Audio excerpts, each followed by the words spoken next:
We're good. Okay. Good morning, everybody. Ed Eilert here. I'm going to ask Mr. Connor to call the roll, and so we can verify that everybody's here. Thank you. Good morning, everyone. We'll start with Chairman Eilert. Here. Vice Chairman Mike Brown. Brown here. Commissioner Hanslick. Commissioner Hanslick here. Scott Anderson. Scott is here. Tracy Osborne Olchin. Tracy here. Frank Link. Frank Link here. Mayor Eric Michelson. Eric Michelson here. Becky Yoakum. Becky Yoakum here. Julie Brewer. Julie Brewer here. Stan Holm. Stan Holm here. Chief Troy Reddick. Troy's here. Penny Postoke Ferguson. Here. Dr. Ariola. Here. And Dan Robeson. Here. Okay, thank you very much. All Everybody. right, thank you very much. Everybody's accounted for. Want to just kind of outline an objective of today's meeting is to review information in regards to the overall plan, some wording change. The subcommittee made some suggestions Saturday, and then focus on the businesses that will be in each phase, and some of that work has already gone on. If we can, by the end of our meeting today, would like to be able to forward a recommendation to the Board of County Commissioners from this task force. But before we begin, I know individuals on the task force. I have received numerous contacts, usually via email, sometimes conversations from businesses that have specific ideas to offer. And so in a very concise way, if there are task force members who want to share those contacts or that information from the public, let's do so, and we'll start at the top of the list with Vice Chair Brown. I'm going to pass right now, Chairman. Thank you. Okay. Ms. Hanslick? Nothing at the moment. I'll wait till we start our conversations. Thank you. Okay. Is there any other task force member who would like to comment on information that's been received from the public? I don't see any hands. Okay, thank you very much. I will just make this very brief. Contacts that I've had from specific businesses involve hair salons and gym and fitness centers, which I know that will be under discussion today. So, Mr. Connor, would you give us an update? Sure. So I wanted to start first with the meeting that we had on Saturday. On the screen is the list of the folks that attended. And again, thank you for all your time and effort over the weekend on this. Just to point out, we did start the meeting at 10:30. We ended at approximately at 1 o'clock. We had this discussion was held around the two documents, the recovery plan and then the phased openings chart. The changes that we talked about on Saturday have been incorporated into the documents that you have before you today. The high-level changes that were made is on the universal precaution section. We talked about definitions to, sorry about that, adding definitions to the phasing chart. And then we wanted to make sure it was clear that this plan was intended for the current non-essential businesses, and we've added some statements to that effect. I would ask at this point, this is a very high-level summary. We had a very good discussion. Is there anything else that needs to be or should be, noted from our time together on Saturday? Julie, I saw you had your hand up. Yes, I did. I apologize. I did not get my hand up quick enough when you guys were switching from, if you heard from the public or not. And I did have a conversation prior to the start of today's meeting from one of our larger child care Solutions contacted me with some childcare questions. They understand that they were a part of the original essential businesses. They have not been able to stay fully open. They are looking from their industry on what some of their recommendations had been, and are having struggled with some of the access to PPE and sanitation equipment to keep the facility at the level. Even so far as sharing that CDC recommendations have been ever changing on childcare facilities, including masking for children, that should be changed every 4 hours. So I know that childcare facilities, both on the county and the state orders, were listed as essential businesses. But at some point in time, if we have time today to discuss what are some of the barriers even for an essential business to feel like they can be safely open. Sure, and I think one of the things that we talked about on Saturday was to add an appendix to the report that provided the guidelines and resources that are available. And so that document is still being drafted because of again, there's a lot of things changing, a lot of things to consider. So we won't have that for today, but that is a document that is being put together, and it should be able to be at least in a final draft form later on today. Thank you. Chairman? Sure. Yes, Mr. Brown? Yes, thank you, Chairman. In addition to the daycare, which I heard from a couple, and it wasn't, we don't want to be included, it was, we just need more guidance, some assistance in understanding clarity. I heard from many in the massage therapy world about not wanting to open. So just want to throw that into the conversation. They're very concerned and have been very vocal about not wanting to be in phase 1 and possibly not even in phase 2. That's all. Thank you. Thank you, All right, Commissioner. thank you. So getting back to the meeting summary from Saturday, are there any attendees that want to add anything else as far as our discussion or anything that I've overlooked or missed? Joe, this is Mike Brown. I had sent an email back, but I know you have got your hands full right now. So I had sent an email, hadn't heard back. I just want to make sure you saw it.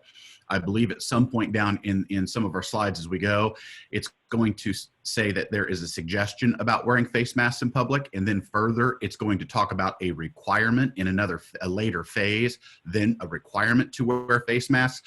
I heard much blowback about a requirement. That there's a choice or there's encouragement is one thing. A requirement, people push back hard on that. And I just want to be sure we don't overlook that as we move through this. Thank you. So yeah, please, when that comes up in the document, please point that out. I did search for that a little bit last night. I just want to make sure, find the exact spot that you were referencing in the email to me. So yeah, that'd be great. Will do. That has been changed to encourage. Okay. Thank you, Doctor. Okay, Commissioner Hanslick? Thank you. Yes, I just wanted to mention a couple of issues that I've heard a lot about also that I hope we can concentrate on as we move through this process. First of all, there's a lot of concern that we are coordinating with the metro area, and I feel at this time our plan is one that can be put into any time frame at this point. We have not set specific time frames, but I have heard from a lot of businesses that are concerned that if there are different schedules throughout the metro area, it's going to impact businesses in different ways and also potentially impact the spread of the disease. And then also, like Commissioner Brown, heard from many massage therapists who do not want to open soon, as well as hair salons. And I know that we've had a lot of questions about youth sports, and I think we'll get to those in our conversation, but I especially wanted to bring up the concern about coordinating throughout the metro area so that there's a level playing field for all of the businesses. So thank you. I would just comment that there are ongoing discussions and exchange of information, both at the administrative level as well as the elected level, in regards to metro activities, especially on the Kansas side. And something else, the governor is to make some kind of an announcement this week We don't know exactly when. We have some indication of the elements of what might be recommended going forward, but that action might have some impact also on the metro area approach. So I just mentioned that. Okay. Thank you. I see no other hands up, and I'm assuming that the summary that's been provided is okay from our time together on Saturday. Mayor, sorry, go ahead. You're muted, Mayor. Thank you. My question is on the draft, so it may not be timely yet. Okay. Okay, here let's move into kind of the revised draft that I put out to you yesterday. Joe, I do have one question if we're at that point on item number 3. It talks about travel and it has the word restrict, and I think that wording needs to be changed. Okay. I don't know how in the world you restrict Agreed. Travel from one part of the state to the next, or one state to another state. So I think the word restrict needs to be modified. Okay. So what I'd like to do, if we have time, is I'd like to make these changes on the fly and get agreement where we can, unless we have to write whole new sections. So my suggestion on that would be to restrict unnecessary travel, or encourage and travel to areas of high transmission. Yeah. Yeah. So if you just take out the word restrict. Or just limit. Or just, Yeah. Restrict and limiting, who's going to enforce that and how are you going to enforce that? That's the issue, it seems to me.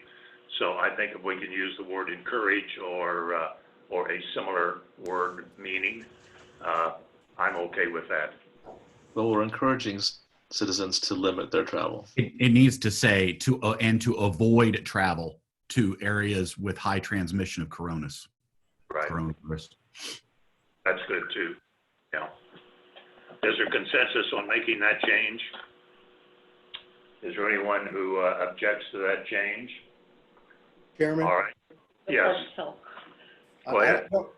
This is Eric Michelson. I don't object to that change. I would point out, however, that the April 27th draft I'm looking at has multiple other uses of the word required or restrict.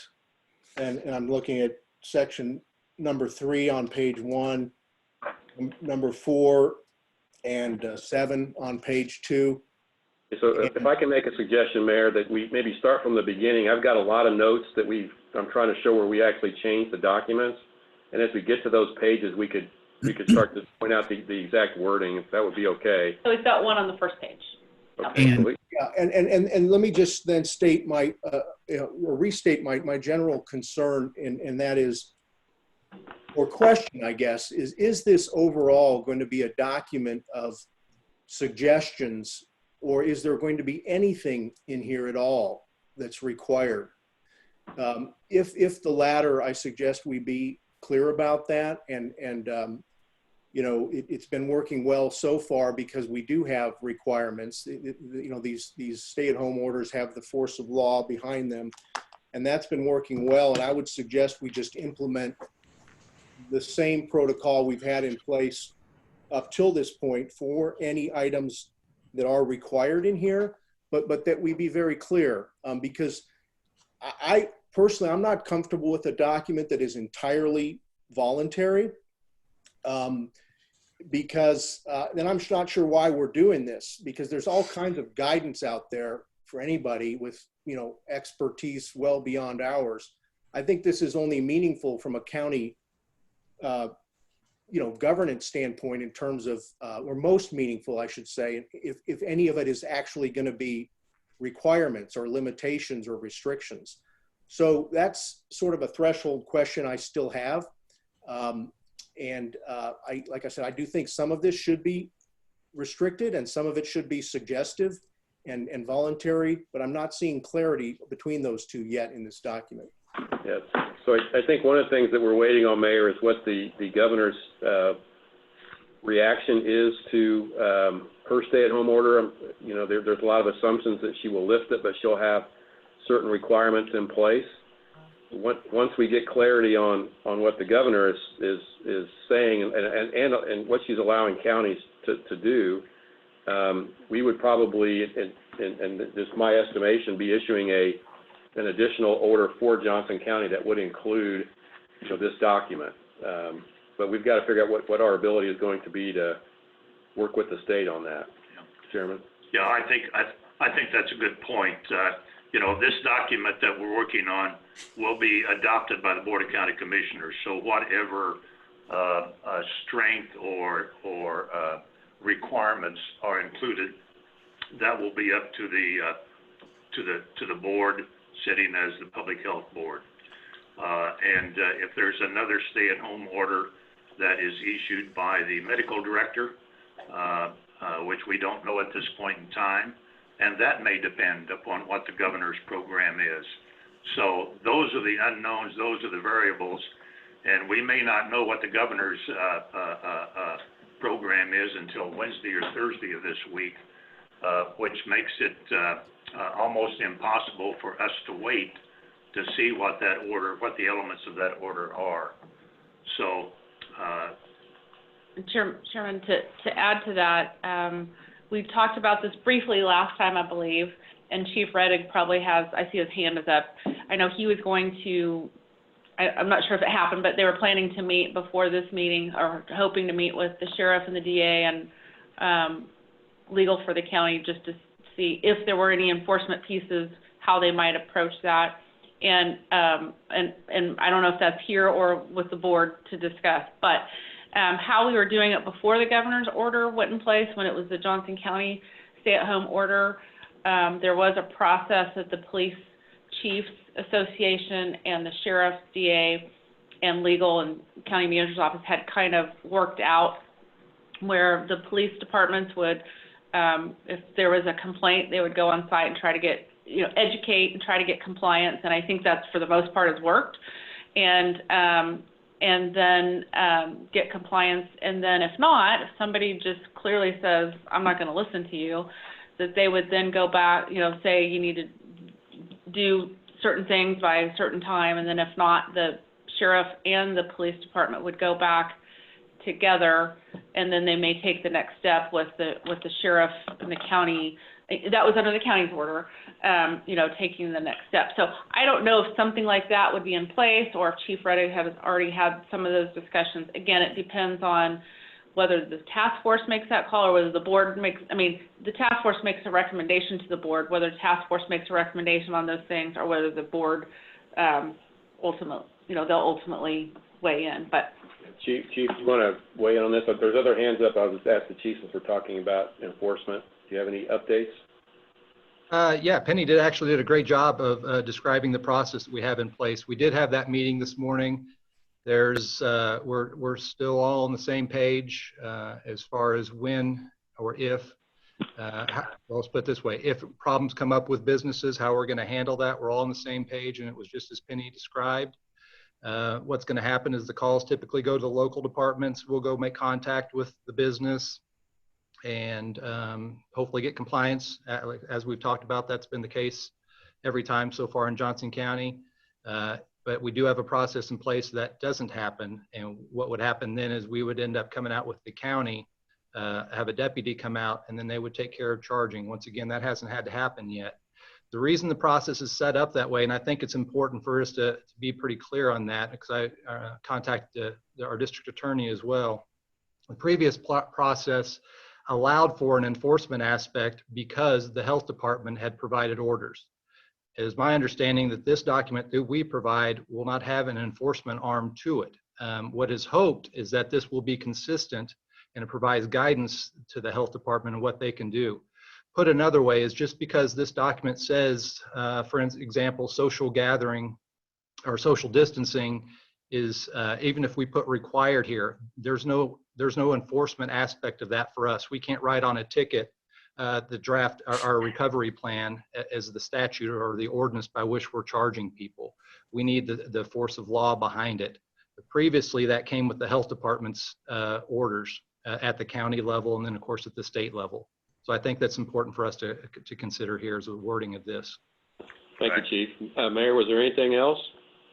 Yeah, I'm wholeheartedly in agreement with that approach. I would just suggest we have clarity in the document to that effect, that, you know, if there is a recommendation from this committee, which I agree with the chief, it's not binding unless the county and the health department adopt it, but that we have a recommendation as to which of this is to become binding and which is just mere voluntary guidance.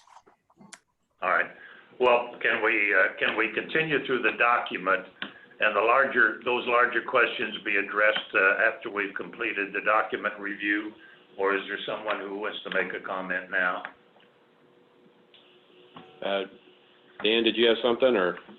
Yes, I was just, thank you. Yes, I was just going to mention, maybe as a catch-all, I know in one of the original orders that we had language that said, we strongly encourage everyone to follow the guidance provided by the CDC and federal, state, public, and local public health officials. And I don't know if that would serve as a catch-all to add to this list to ensure that as things change, as that we learn more about the disease, that's in there and the expectations there. Okay, thank you. Thank you. All right, Joe, let's continue with the. Okay, so I wanted to start just with something that in the introduction paragraph, and there were in the previous drafts, right where I'm pointing to here, there was a couple of really, kind of commentary statements made, and I think Commissioner Hanslick, if you'd like to weigh in on, you wanted those, you're asking that those be removed. I wanted to at least disclose to the committee that request was made, and I can read those statements. That we basically were talking about the disruption that was caused to the economy and our residents' way of life, and we were thankful that sacrifices have been made, and now it's time to lift the removal of the stay-at-home order, or to plan for the lifting of that order. So, Commissioner Hanslick, would you like to talk about why you wanted to see those removed?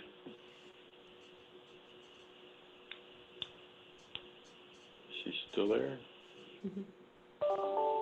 Thank you, Joe. I appreciate that. First of all, I thought that the two sentences were somewhat extraneous, and in the interest of brevity and kind of getting to the point of the document, that they didn't need to be there. And I thought in some ways they were editorializing and just weren't necessary to this kind of document. But if others have other thoughts, I'm glad to hear those. Where is that, Joe, again? All right. It's in the previous draft. I've taken it out of this draft. I certainly don't have a problem with that. Are there other comments on that issue? All right, so noted. Next item, Joe. So the next, unless there's other comments on the first page, we're going to move to the second page. This section here, we did some strengthening up, and these are kind of new statements that we've added. The one thing that we talked about was that the second sentence there, which anticipated that these tasks will be modified and added to as we learn more about COVID-19 and the best ways to stop the spread. I think the gist of the conversation on Saturday is that this is the place that we're going to start, but things are going to be evolving and changing as more information comes out, as more science comes out. So we wanted to make sure that these are our guidelines as they are today, but things may change going into the future. Julie Brewer. I'm going to echo Mayor Mickelson in this section. I think when we say a must do, to me, that's akin to require. So if we're going to have a must do list, but then we go down and we start to use the word encourage, I think that can be confusing. But I do have a question, just for a process question. You shared that the previous order that was released out of the county was really out of the health department that does have an enforceable arm, if I understand the chief correctly. So is there any is there any plan at this point in time to take this document and actually have it be released by the health department as the guidance document? Well, it would be presented to the Board of County Commissioners for their action, and that would be in concert with Public Health Department. I think what we could do, Julie, is make sure and review what needs to be in place to make this an enforceable document. Okay. Could be a variety of ways to do that.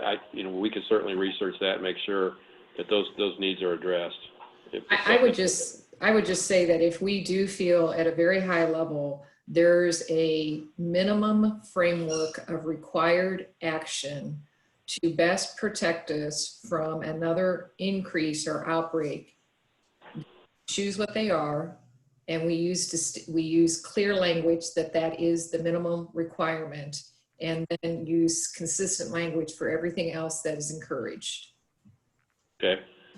Some of those requirements would also be identified in the businesses that are included in the various phases.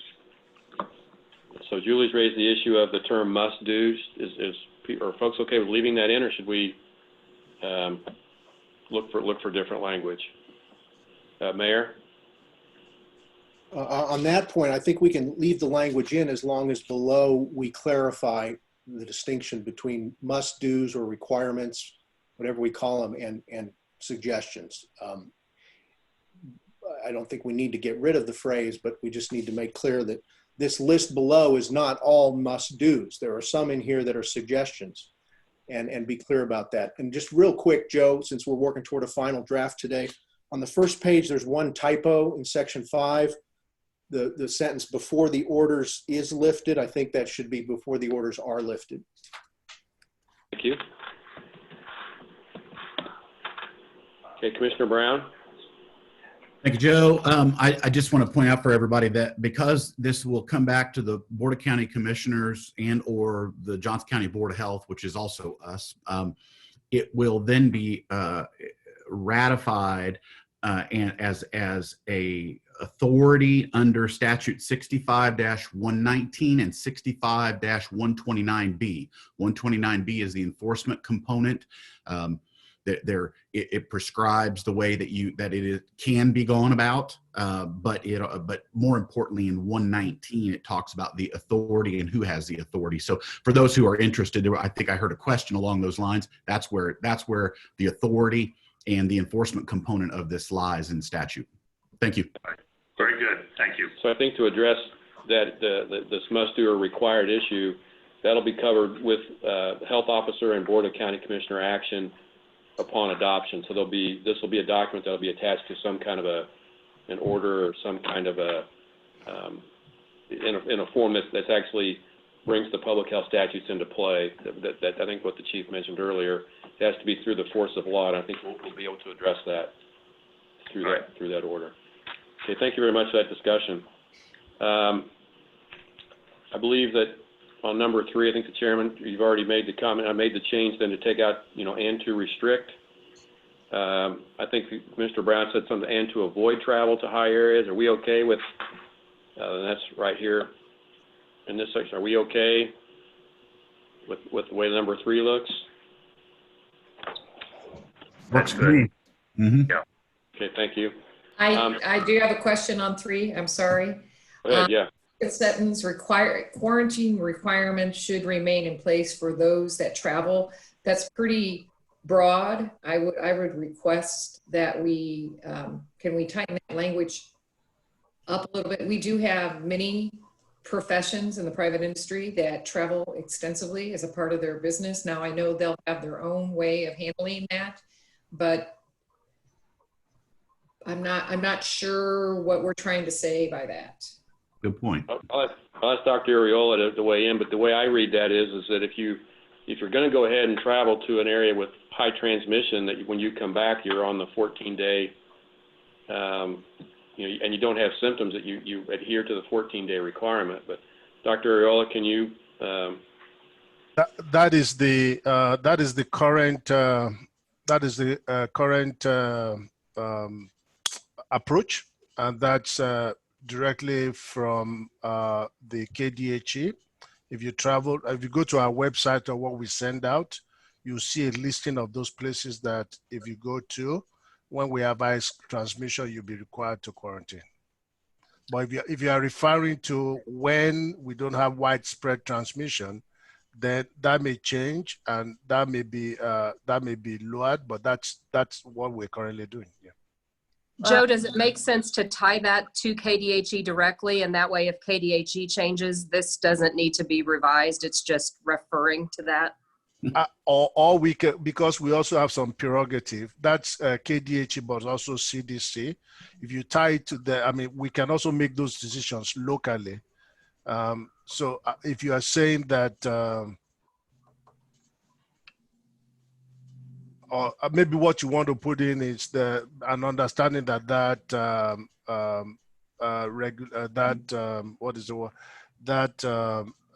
that may change depending on where we are with transmission, rather than tied to just KDHA. This is Commissioner Hanslick. I'm wondering if we should, or we might consider a question or replacing that second sentence with something like, those who do travel should continue to follow local KDHE and CDC guidelines regarding quarantine, something along those lines. Yeah, that's fine too. That gives the flexibility, because those things may change. Yeah, I agree. Good change. We can. I didn't get that exactly, Commissioner, but does that kind of get the spirit of what you're trying to get to? Yes, something about those who do travel should follow the quarantine requirements of federal, state, and local and CDC and KDHE. Yeah.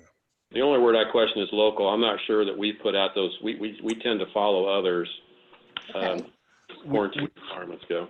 Yeah, we follow them, but we do have some prerogative there. So I guess that's fine. That way you want to put it. Yeah, because right now, go ahead, Tracy. Right now, the way it reads, it's all travel. I mean, because it doesn't necessarily, that sentence, you can infer that it means that you went to areas of high transmission, but the actual sentence says those that travel. So you could infer that that just means I traveled to Garden City, or, I traveled, somewhere in Missouri to visit, my parents. And so it's a very vague sentence, and that we really have to qualify. Okay, well, does that help it to put that travel to high transmission areas until federal, state, and local guidance changes? Yes. That's good. Okay. Okay. I wanted to point out I'm sorry, there are other hands up. I think Julie and Becky, have you gotten your questions answered? Yeah, I had a comment on a couple later numbers, so we can get to those when we get to them. Okay, And I actually have a comment on number 2.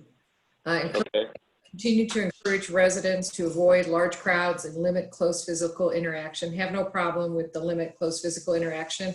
I do think there needs to be some specificity around what we determine a large crowd. It leaves a lot open for interpretation. I understand the vagueness of the language, maybe as we await some state guidance, but I'd love to hear from, especially Dr. Areola, maybe of what is constituting. Is it still more than 10? Is that number, has that number changed? So just some understanding what we consider a larger. Yeah, it hasn't changed, but I think based on what we are reading, it might change by May 3rd. But I think your point is really the point is to avoid close physical interactions, and the most likely place that it will happen is in crowds. That's a language it's been thrown around a lot recently, but I guess your point. So definition of large crowds, I think we'll get that after the governor's order comes out, but I'm not so sure that this is the intent. The intent is just, maybe that's okay to just say to limit close physical interactions. Well, Yeah, go ahead. I'm sorry. I think the crowd size issue, or the gathering size, we put some parameters in the chart, which we'll get to in a little bit. So I don't know if that's helpful or hurtful to get through that chart first and then talk about this, or? My guess there will be some numbers presented by the governor also in that regard. Excuse me, Joe, this is Janae Hanslick. I'm wondering if we could put something in there like avoid large crowds as per the guidelines of each phase or something like that. Okay, Chief? Defined in each phase. And if there's an attack. I was just going to add in, as far as the calls that we're getting is at the police department, the fact that people see a large group together, we're getting calls on that. So even if the crowd is practicing social distancing, the fact that it is a large crowd, we're getting those calls. So it would be nice if we can get into the weeds and defining that a little bit. I know that's not easy to do.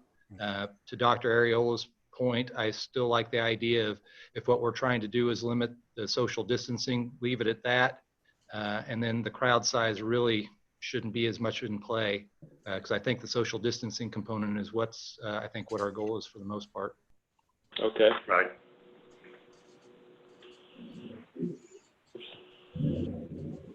Okay, other comments?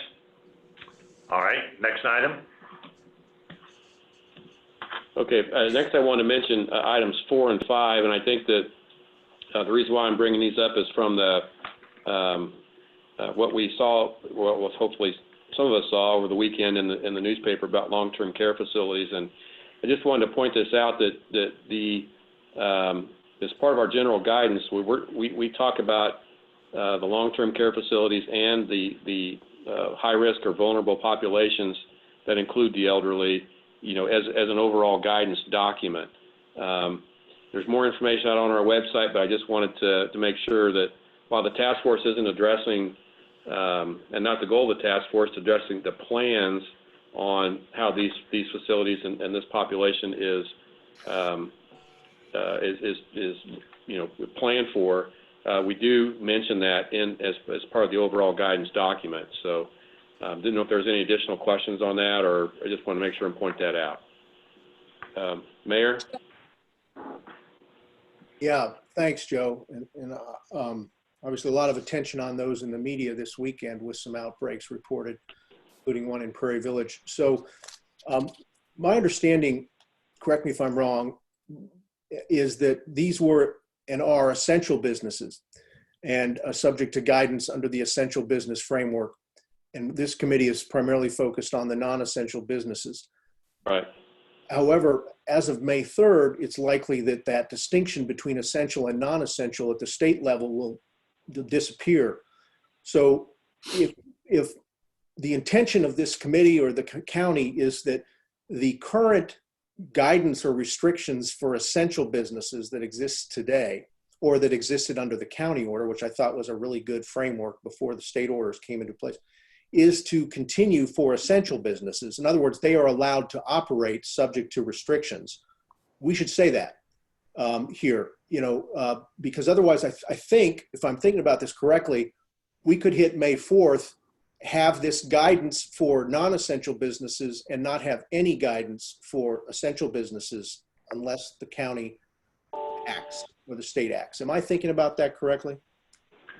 Well, I think you're right. You know, the other part of it, and this is not part of the document, we need to highlight to the public what those essential businesses are that have been outlined by the governor's order. But at the same time, as is ongoing right now, they need to comply with the best practices, or should comply with best practices, social distancing, providing protective equipment for employees and customers, those kind of things, which some of them are already doing. But a good point to remind them all. And I think one of the thoughts that we had after our Saturday discussion, that one of the appendices, one will be, of course, the guidance documents for all the different industries, but the other would be is just to physically attach the governor's order 20-16 that actually lists out all the essential businesses, and so that will just be a part of this document moving forward. It's referenced in here a little bit later, but keep that as an appendices to make it clear that the essentials is what was defined by the governor's order, and the non-essentials is what we're trying to address. And the intent of the committee, if I may be so bold, and I would suggest a statement to that effect, is that the guidance for essential businesses, as defined in the attachment, is expected to continue. Okay, and I think we have something written a little bit later, and we can that tries to address that. Okay. So moving on then, I don't see any other hands up at this point. The numbers 8, 9, and 10. There's hands. Oh, I'm sorry. Julie, and then Stan, and then Becky. My question is on number 8, so I'm going to wait for you to go over it. Okay. Well, I mean, go ahead if you have a question. I mean, it's this is something that we talked about, that there needs to be some specificity that in reopening phases if the guidance doesn't allow for it. So we wanted to put some measure of, capacity was the term that was used, and so that's why that's put in there. So go ahead, Julie. It's just the language. I appreciate that you were broadening the document to include some businesses that weren't specifically called out, especially when we get to the grid phase. I question, is there an opportunity on 8 to maybe flush that out a little bit? It almost reads to me vague enough that you may have 2 similar businesses that one interprets it very differently than the other. And I'm sensitive to some of the emails that we've received about on public comment on our drafts about not being consistent enough so that one business may have an unfair competitive advantage over another like business. I don't know if this is the appropriate place to do so, but when I read that and seemed like there was quite a bit of interpretation between 100% capacity and 50% capacity, it made me reflective of some of the comments. I'm going to ask some of the members that were at the meeting on Saturday to weigh in on this particular one. We talked about it specifically on Saturday.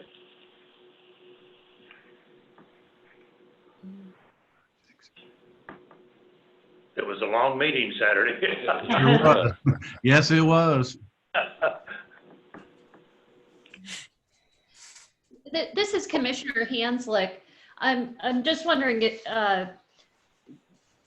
if Julie, if you can, is there a specific example? Because I'm trying to better understand your comment, and I agree with you that it's important that this be written in a way, as to the very extent possible, that it's provides for fair opportunity for businesses to operate under the same guidelines. But maybe you could explain it a little bit more. I think, Commissioner, that maybe I was more comfortable with the first 2 sentences than I was with the example. And maybe the example is what gave me a little bit of a pause. For example, restaurants may operate at 50% capacity and augment with deliveries and pickups. Maybe if we remove that and we just leave it that businesses are encouraged to have executed their reopening plans in phases rather than opening at full capacity. Some may only be able to operate at less than 100% capacity to meet the physical distancing measures. I think maybe the first 2 sentences, I feel like I understood, and then we gave an example, and that seemed like there was a latitude within an industry that there may be a restaurant that's going to open at 75% capacity and one that's going to open at 33% capacity, and that's where that unevenness gave me pause. So maybe if we simply eliminate the example and leave the first 2 sentences, that may be enough, but I would love to hear from others. Stan, you had your hand up? Yeah, so mine, you said Stan, correct? I was trying to make sure I wasn't. Yeah, I'm sorry, Stan. Yeah, please go ahead. So, and my question really came before this discussion, but it may still apply. And I would agree. Anything less than the 100%, I know, and this would be a great question for Scott, which is, on one hand, we might look at, are they looking for clarity from this task force to say, we want to put certain percentages in there for that competitive leveling? But on the flip side, there's that natural balance that occurs with people that want to be more risky in their businesses, no matter what it is, to be a potential outbreak and let social media unfortunately share that they were not following as best of their ability what would be reasonable, would be something to consider. But I also want to just mention that we also were hearing earlier from the mayor that words like must, there might be a balance to also be able to say, instead of just encouraged in some of these parts, to say, for example, they must follow social distancing, and the soft version on the backside would be where possible. So you could do more of the must where possible. That's how it works in our essential business, where we have indicated that we also will be following those social distances. I think that came up earlier, like where's the balance between the essentials and all other businesses. We too are doing the same standards with the must do these things, but we have the where possible. So as these things evolve, we just need to keep those in mind as potential scripting for not only what we do inside our essential businesses, but what may also start applying in our different phases for all other businesses, which would have some of the meat of must. So you shouldn't just take it in a relaxed state. It's must be what you need to do, but when possible or where possible. And I'd be interested to hear Scott's thoughts on restaurants' percentage capacities versus encouraging reasonable phases. Well, it seems to me that that last sentence could be removed, because when we go to the specifics of the phasing plan, there is that opportunity to reference restaurants or any other business as a percentage of occupancy, for instance. So that will be in that specific chart, it seems to me. So. And there's some other hands raised, but I guess I'd ask Scott, would you be okay if we took that, for example, sentence out of there and addressed it later on in the document? I agree with that. I'd prefer to take the example out here. And then I do have a few comments on the question that was just posed, but it's probably better to wait until we actually get to that section of the report. Okay, thank you. Becky? I agree with removing that example. My comment was going to be on number 9, and I'll just go ahead and say it and then we can get to it. We referenced PPE specifically in number 9, and my recollection from our conversation on Saturday was that we thought maybe barrier masks was a more appropriate terminology there, just so that we were not encouraging businesses to take PPE that should be reserved for healthcare and first responders, et cetera. Yeah, that's a good point. I know in this document, I'm trying to remember where it is, we did specifically call out barrier masks. I think it's earlier in this list. That's where you are, number 1. Go back, number 1, right here. There it is. Yeah. But I think maybe it might be appropriate here too. Yeah, that's okay if we only think that PPE to our businesses is strictly masks. If that's all we think our businesses would need, then we can just call it barrier mask. I would encourage us to add gloves if necessary. I agree with what you're saying, Doctor, that for some businesses, it may be barrier masks and gloves, especially reflecting on examples we were provided from other jurisdictions in other states. And this is Julie Brewer. My apologies. It's okay. I guess the only thing I would say to that is that there's some businesses that may require more than a barrier mask. So Joe, I would submit that it needs to say barrier mask and other PPE as applicable by best practice. And then that leaves it up to the purveyor at that point to decide. I would also point out that I don't think it's any insignificant point in this is that the power of social media, and everyone's got a phone with a camera that can video and can take pictures, and they can post to Twitter and every other platform. The pressure that will be on, and I realize there are those that aren't on social media to know that, but the vast majority, especially on the Facebook platform in Johnson County, is huge. And the social pressure that will come from not complying in any of these where it says is, using the word required or restrict, there's going to be a lot of peer pressure on the backside that's going to provide some curb in this. So just want to point that out. Thank you. Commissioner Hanslick? Yes, thank you, Joe. I just wanted to point out, I think we need to be sure that there is consistency between what's written in this section of the document and what is in the various phases that we'll get to later. I'm trying to keep in mind that what we have here on this page are universal precautions, kind of high level plans, but we don't want them to be inconsistent with what are in the phases. In fact, there are places we may even want to refer to the phases.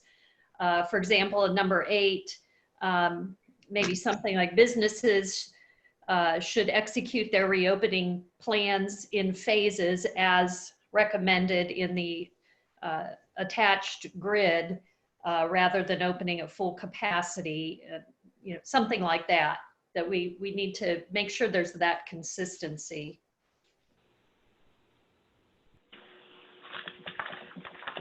Okay, other comments? You have that, Joe? There's a hand up. Yes, someone? Tracy, go ahead, I'm sorry. I would just add to what Commissioner Hanslick mentioned. This would be a good space to also mention their own industry guidelines, because we're going to rely heavily upon them following, so that we don't have to enumerate what all of those are. I know we're going to add some of those in the appendix in the back, but we're going to want them to go above and beyond these universal guidelines or what we put in the chart in the back. And so we're going to want them to look first to their own industry, because those are going to be the highest level of guidelines. And we already talked about, you can just get lost in what the CDC puts together. So we're going to want them to go to their own industry first. Okay, so what does that look like to the group? Best practices by industry should be observed. Yeah. In many cases, they're going to be higher requirements than what we would, I think. Absolutely. I agree with that. To best practice industry guidelines? Yes. And we can reference that we've put a few examples in our appendix. We'll have the Johns Hopkins piece, as well as, Scott's provided, his own summary of the Kansas Restaurant Association, which is, I think, very good. And we'll have some others. But, there's no way that, in the next couple of days, we can do that for every industry sector. Well, or keep up with it going into the future. Again, I think I see these things changing months over months, and we would rather just refer people back to what's the latest and greatest instead of us having to update an appendix all the time. So. And then Joe, this is Stan on number 8. I'm trying to balance the words encourage with must. That may be a place where the word encourage could be changed to must, because I don't know of any business that is not going to have a phased approach. So that might be one where you say businesses must execute their reopening plans in phases. Good point. Hey, Joe, one other thing to add as you're going from this section to the next one. So since long-term care facilities was brought up in this list, and we covered that, and then we're going to then transition over to the phased approach. One question that came up yesterday that was asked by a commissioner was, so in the context of when we phase, or even when we start, of the overall numbers, does the long-term healthcare facilities, are their numbers such that they're a magnitude where they're a managed area? So how does that play out in the overall numbers when we're looking at phasing?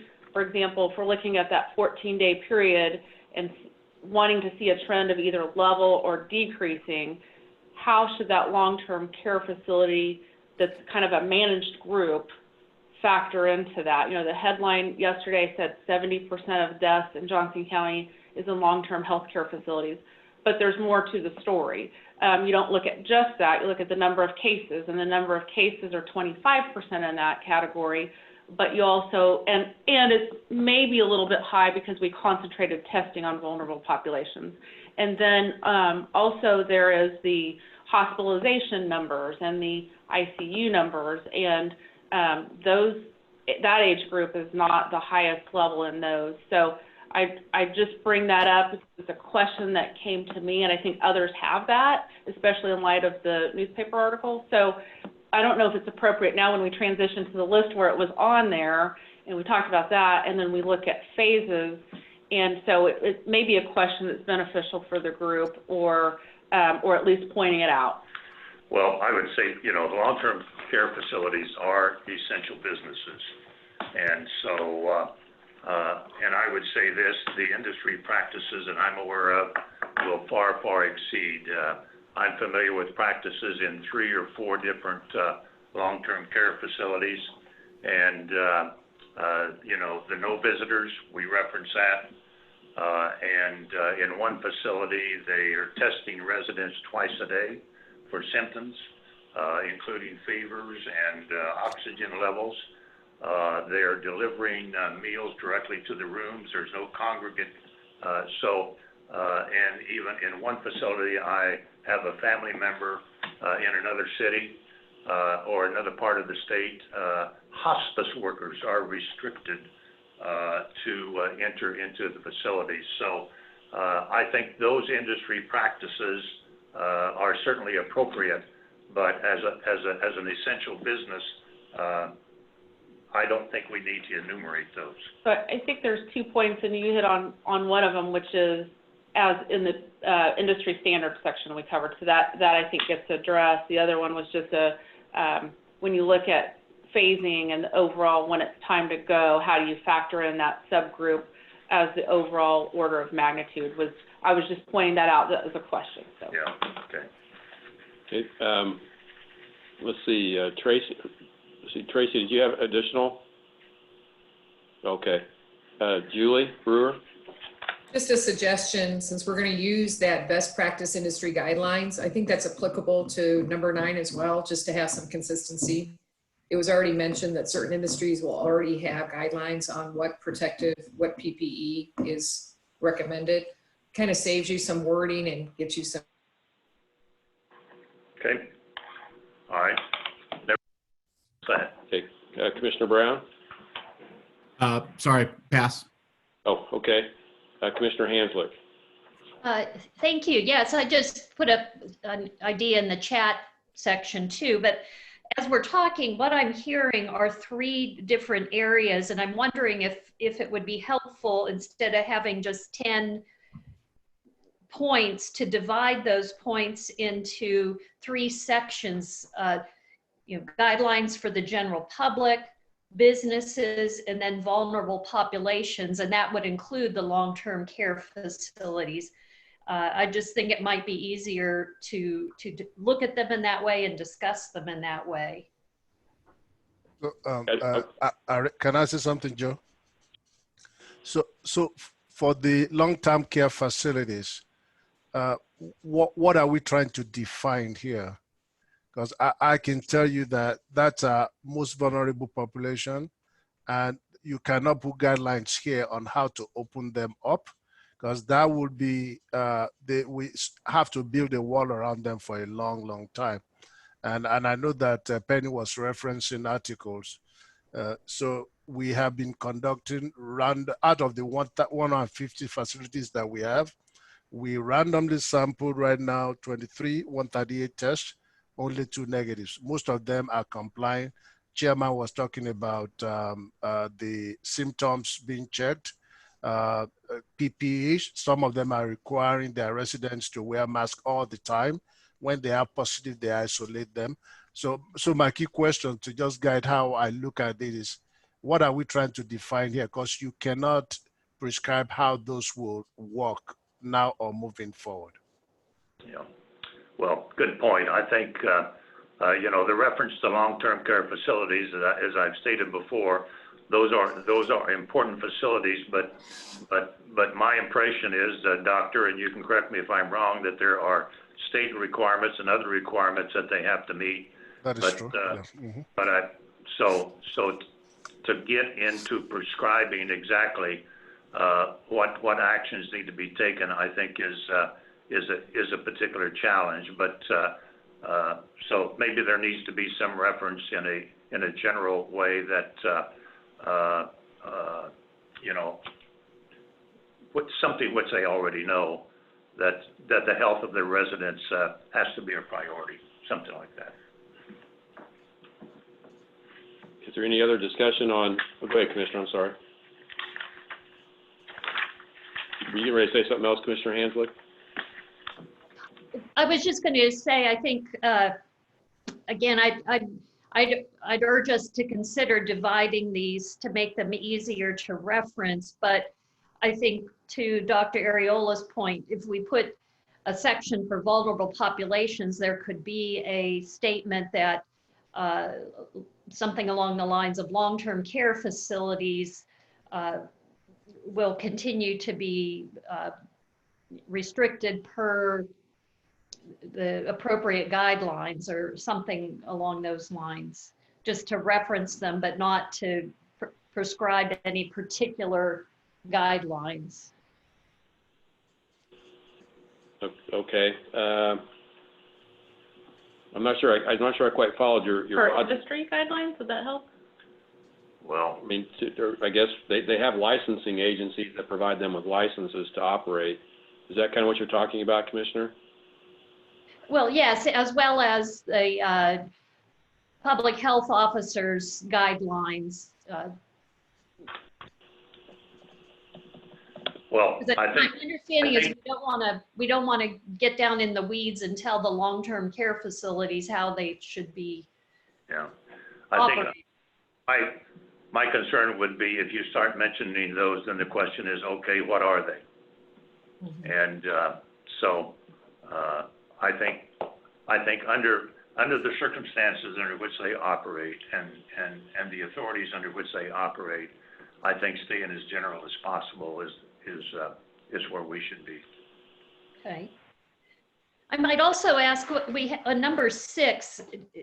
I'm not really sure if what that is saying. Protect our vulnerable populations. Do we need to? We can expand more about that. Yeah, we can expand on that. Typically, vulnerable populations outside of our long-term care facilities are those on the low end of the socioeconomic status and those, but we typically refer to those as part of our socioeconomic determinants of health, people that live in, that have housing, substandard housing, or just financial challenges. And those, and people of color, those have been shown nationally to suffer more from the impacts of this. I clearly can further define that. That's the reason I did not is those could be different depending on what the makeup of your county is, and so it could be most of the time it's socioeconomic status. That's the bigger determinant, but we can be more specific there. But I think the statement is meant to be mindful of as phases are implemented, or decisions are made on the phases to keep the vulnerable populations in mind, correct? Correct, yes. I think it'd be helpful to say that more specifically then. Thank you. All right. Julie Brewer. Sorry, I was having trouble unmuting. I appreciate that question being brought up, and I appreciate the doctor's definition of vulnerable populations. I just didn't know in that consideration of protecting vulnerable populations, if there was any more specificity on how we would protect those vulnerable populations. I didn't know if that was resource allocation. I didn't know if that was additional interventions, or I didn't know if it was a broader term to give us flexibility to identify what specific needs may arise as we are working with those vulnerable populations. I bring that up because, of course, that's our core work and our work with our nonprofit service, private and public partners. And I'm fine if we keep it general. I would just encourage us then to be intentional as data guides us on what those specific interventions or needs that may increase and will increase will be, and how we'll support those. Well, I think another opportunity is to expand that and to identify the vulnerable populations, or there have been some previous statements that vulnerable populations such as those who have existing diseases or immune deficiencies or age issues need to be especially careful, or something like that going forward. Mainly as a reminder. This is Commissioner Hanslick. I think I agree with Julie. I think that when I look at these other statements, they're action oriented, but I don't see that in number 6 in terms of prioritizing needs for materials or supplies. I'm not quite sure how to address that, but I agree with her that it's pretty general to just say protecting our vulnerable populations, even if we do identify what those groups might be. But I guess as we list the non-essential businesses and their phased-in approach, again, I guess I would need some really more. I don't know how exactly what to write what you're putting in here about resource allocation. Just go ahead, Joe. I'm sorry.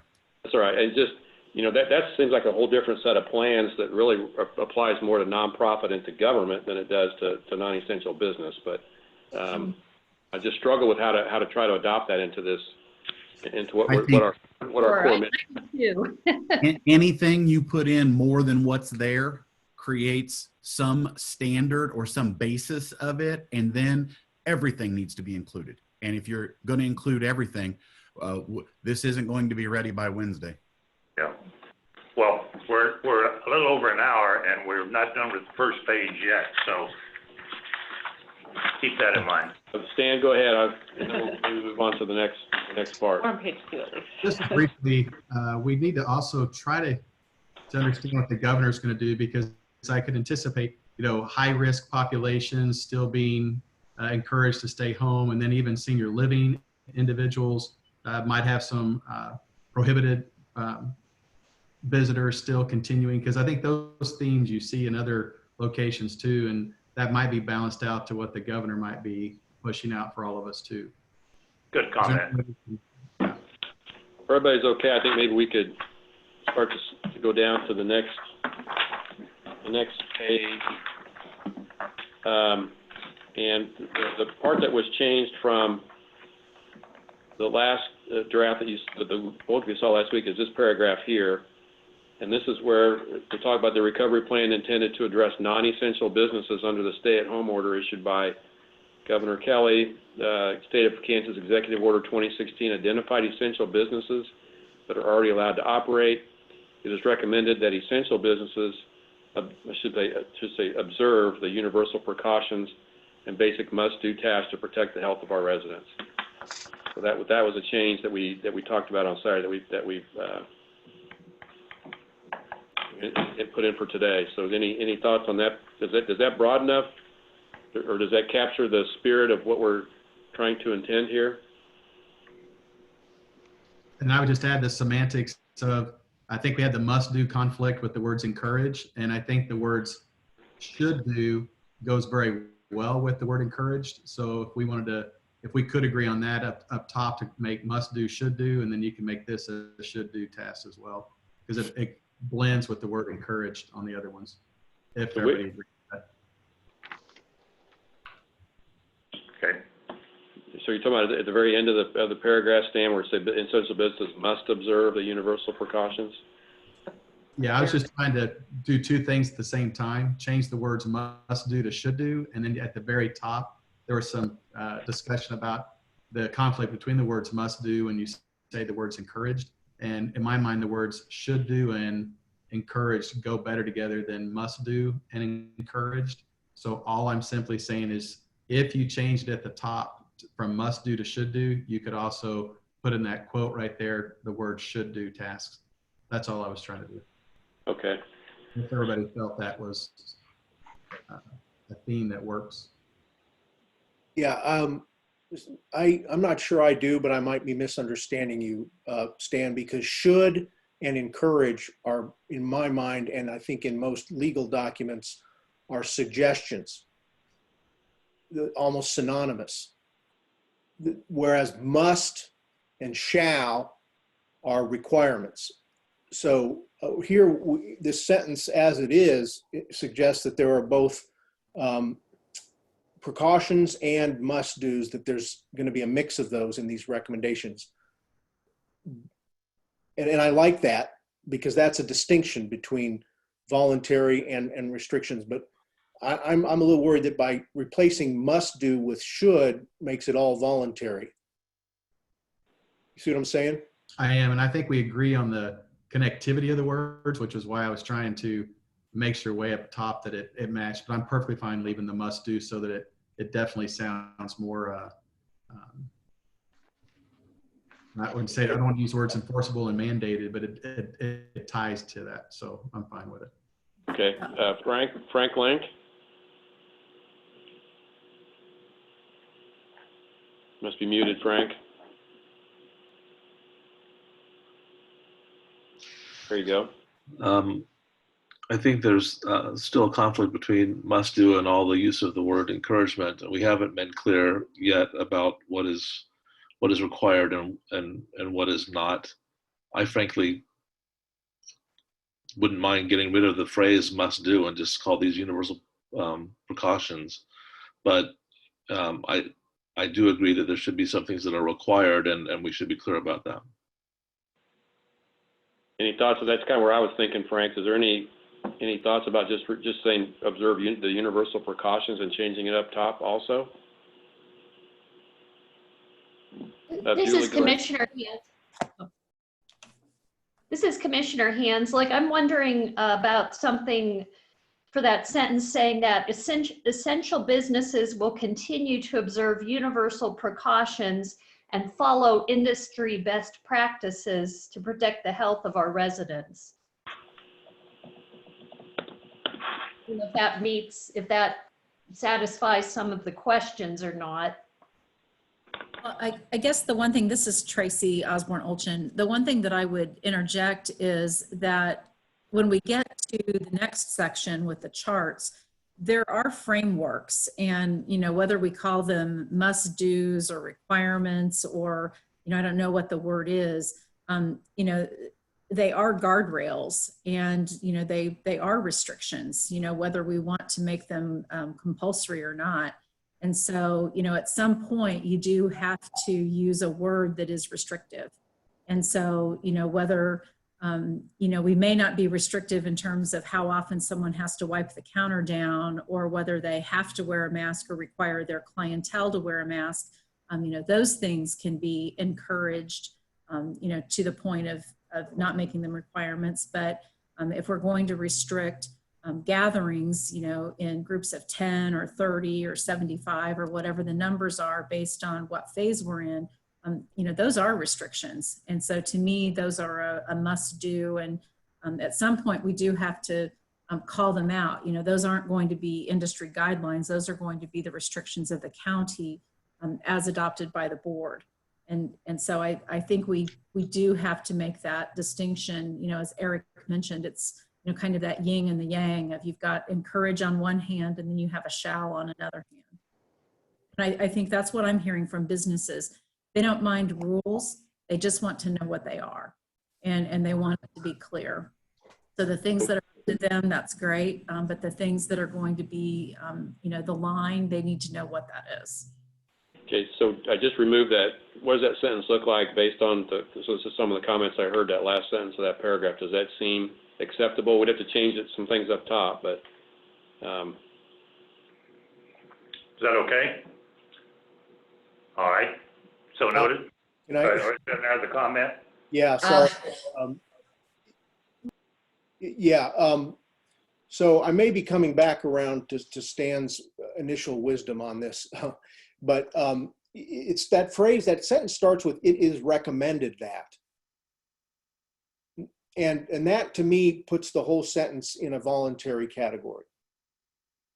If we delete that phrase and just say essential businesses either shall, and I think shall continue to observe the universal precautions and best industry guidelines to protect the health of our residents. That's more clear to me. If that's, and I understand this doesn't have the force of law, but if this is adopted by the county commission, I think that makes it clear. Yeah. Okay, Julie Brewer? I'm going to go back to, I think before we're done with this document today, I think we do have to relook, make sure we're consistent. I appreciate that we don't want to be overly restrictive. I appreciate that ultimately it's the Board of County Commissioners that'll determine what is finalized. And my understanding is they are also the Board of the Public Health Department, so they will also determine what's enforceable. And I'll go back to, if we have universal precautions and based on all phases, that before we complete today's work, we want to revisit clarity in that language of that list of 10 to determine what's required as it correlates to the grids we'll be going over and what's encouraged. We've said a number of comments about how self-policing, for lack of a better term, through social media will be a component of making sure everyone's living up to expectations. But if we don't clearly define the expectations, and ultimately it's the Board of County Commissioners and the public and their role as the Board of the Public Health Department that'll pick up whatever recommendations we provide. I just want us to be as clear as possible to aid them in that decision making. And I will say our desire to get back to normalcy is going to be as equally powerful as our desire to stay safe. So I think those clear guidelines would be extremely helpful. Okay, thanks. Tracy?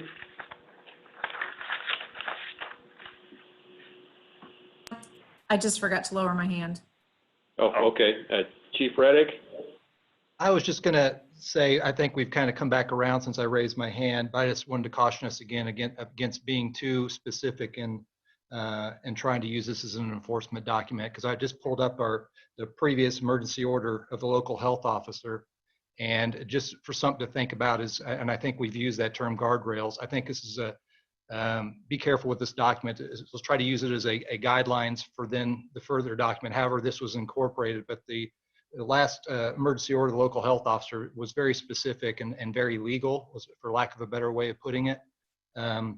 And it may be better to use this document as a good guidance for those orders, and then they can incorporate a lot of the stuff we're trying to do into that document that can be modified maybe on the fly as this thing continues. The county can modify it. Okay, and I guess as we move through the meeting today, and again, I'm trying to make these changes on the fly. I'm catching most of them, I think. The inconsistency part needs to be pointed out, and I'll be glad to take emails on that, as we go through the document and after today, after our meeting is over with. Okay. All right, let's move on to the next area. Okay.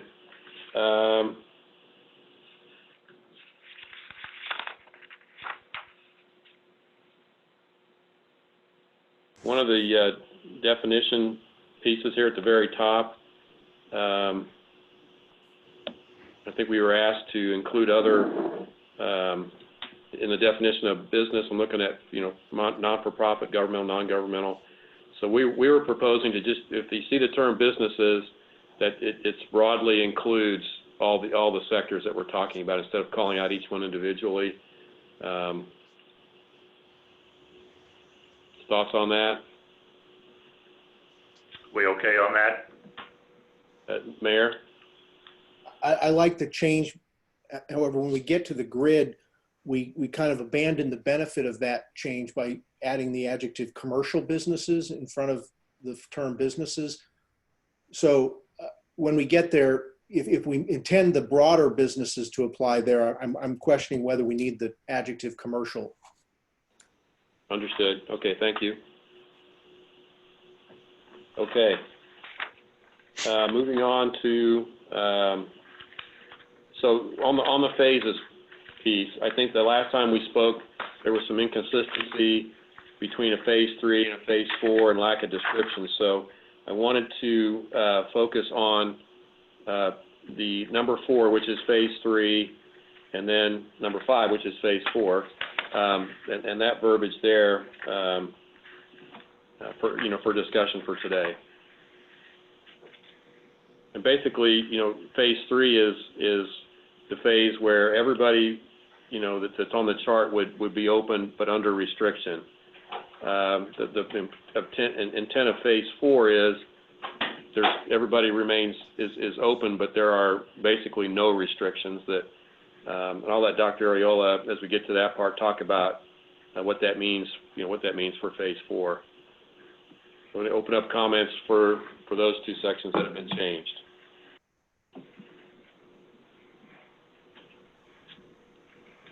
Dan?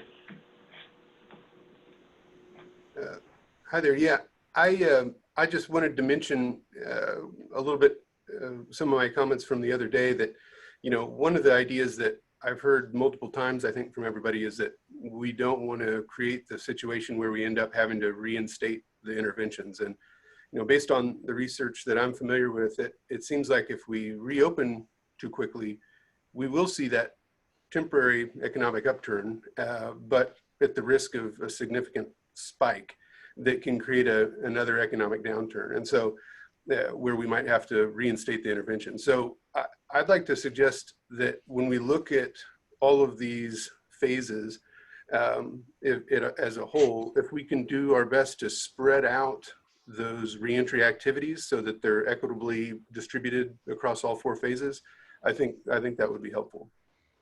Thank you, Dan. Mayor? First point, in terms of when the gating criteria are met so that we can move to a phase from a current phase, I would suggest and recommend that decision be based on a certification by the doctors, Dr. Lemasters and Dr. Ariola.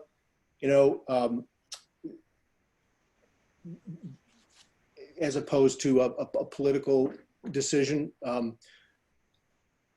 If that's the case, and that would be my recommendation, then I'm fine with using these gating criteria to move from phase to phase.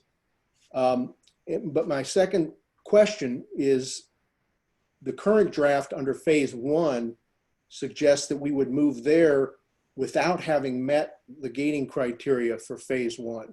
Am I reading that correctly?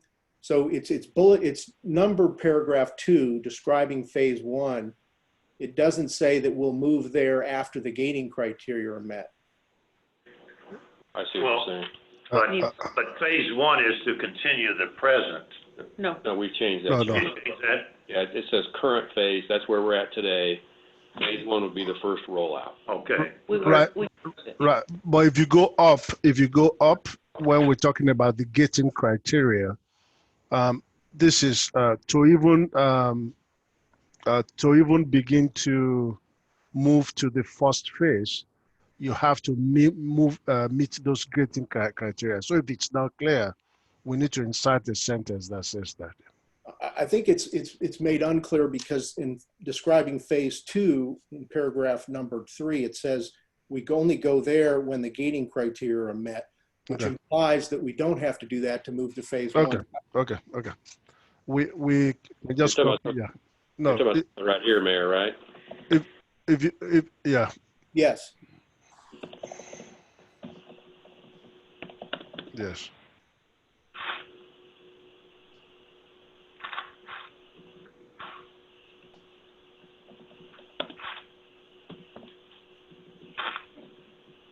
Typing. everybody's watching you. No pressure. Pressure on you. The spell check will pick it up. This is Commissioner Hanslick. I would point out that on the actual grid above phase 1, it does say if the gating criteria are achieved, then begin phase 1. So that would be consistent by adding this sentence. Good point. Okay, thank you, Mayor. Does that get what you're looking for, Mayor? Okay, thanks. Frank, Link? Yeah, I just wanted to point out two things. One, it does say at the very beginning of this section that you won't move into the first phase until the gating criteria are met. So at the very beginning, it does say that. But I agree, for clarity, repeating that right there in number 1 would be essential, because people are just going to jump right to where it says 1, 2, 3, 4 and start reading there. So I'm glad that that was added. And the second is, I'm also concerned about saying everything can open without restriction at once. And some of the low risk businesses are already, will have already met, being open under restrictions for a while, and whether some of them couldn't be open without restriction at an earlier phase. Again, saying everything is free and clear at once might cause problems. That was my concern. All right, thank you. Tracy?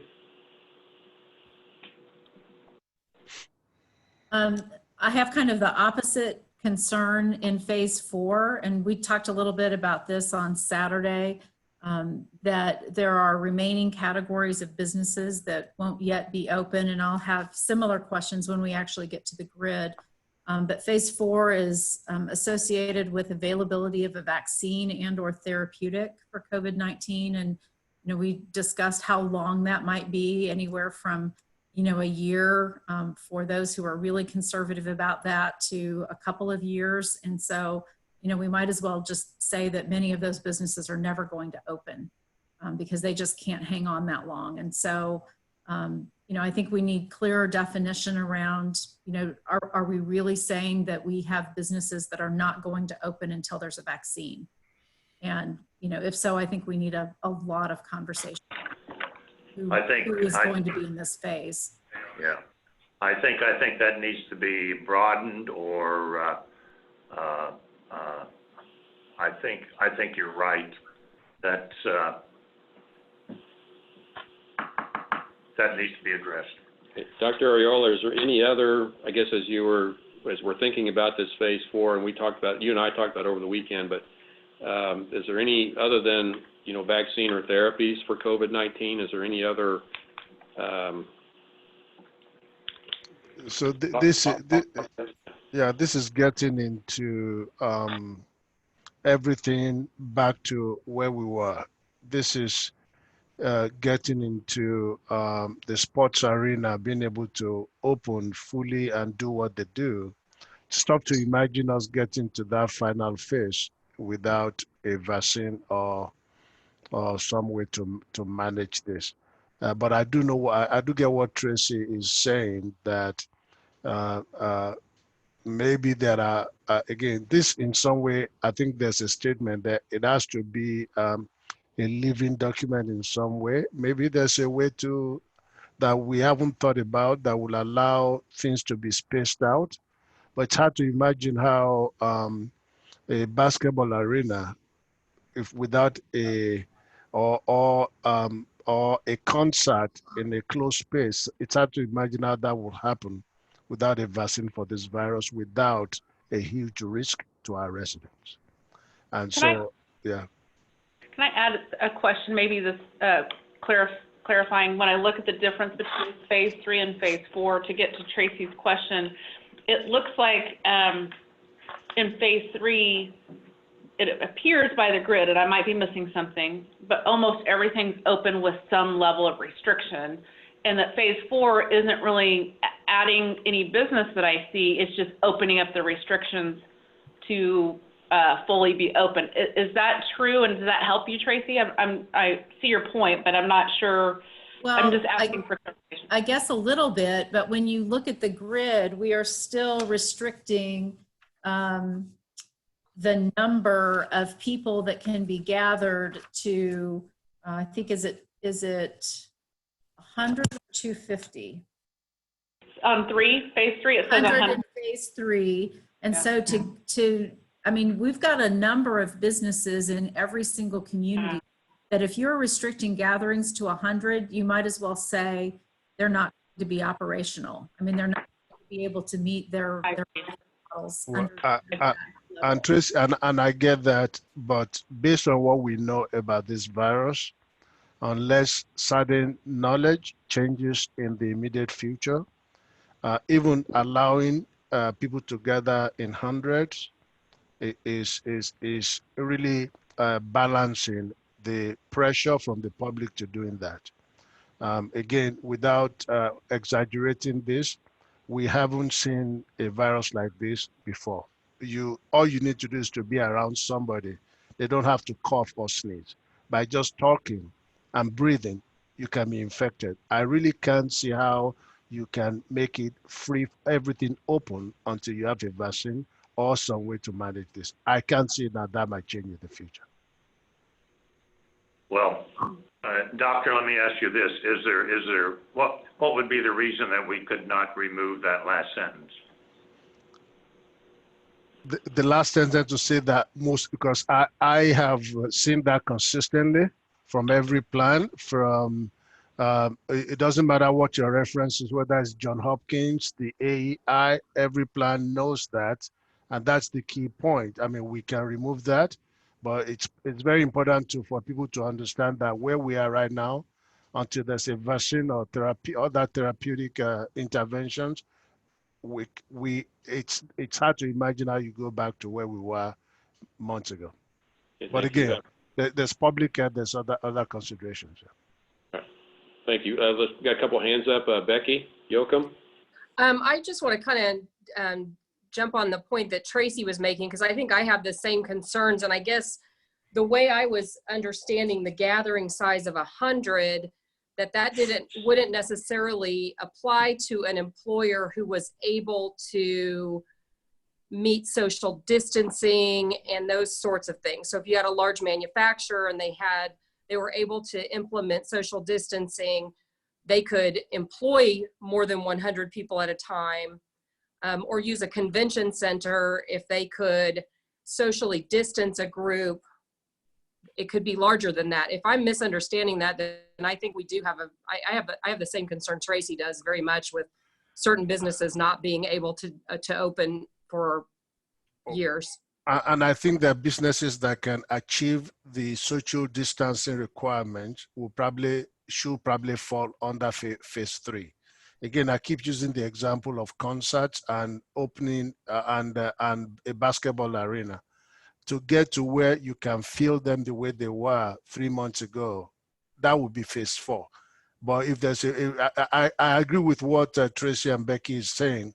I'm saying that kind of business, we should get them open in phase 3 as high risk to ensure that they can open at certain capacity. But phase 4 is saying, before we can get to full capacity in those businesses and do things that people are in close proximity to themselves without endangering the health of our residents, you can't do that before vaccination. And if you guys want references, I'll send all of them I think you already have them. It's pretty clear. Without vaccine, you can't get to where you are having people gather together in close proximity. Well, let me ask you this. My example would be there are several convention facilities around the county, or certainly in the metro area. So does that mean that those facilities have to be closed down? Or why can't they, if you attach their opening to the availability of a vaccine? I think he's saying they may fall in phase 3. So maybe some clarity there, Sami. Yes, I'm saying that, okay, so I gave the example on Saturday, so I'll give that again. Back in February, when SEC tournament and all these tournaments were coming up in the country, we were having the same conversation, and the intent at that time was to limit the number of fans to just family members and a few. That quickly changed. In fact, in Nashville, we've already defined how they were going to operate. That changed based on the behavior of this virus. So if you see what Chairman said just now, if that facility is able to do social distancing and operate at less than full capacity, then they will be okay.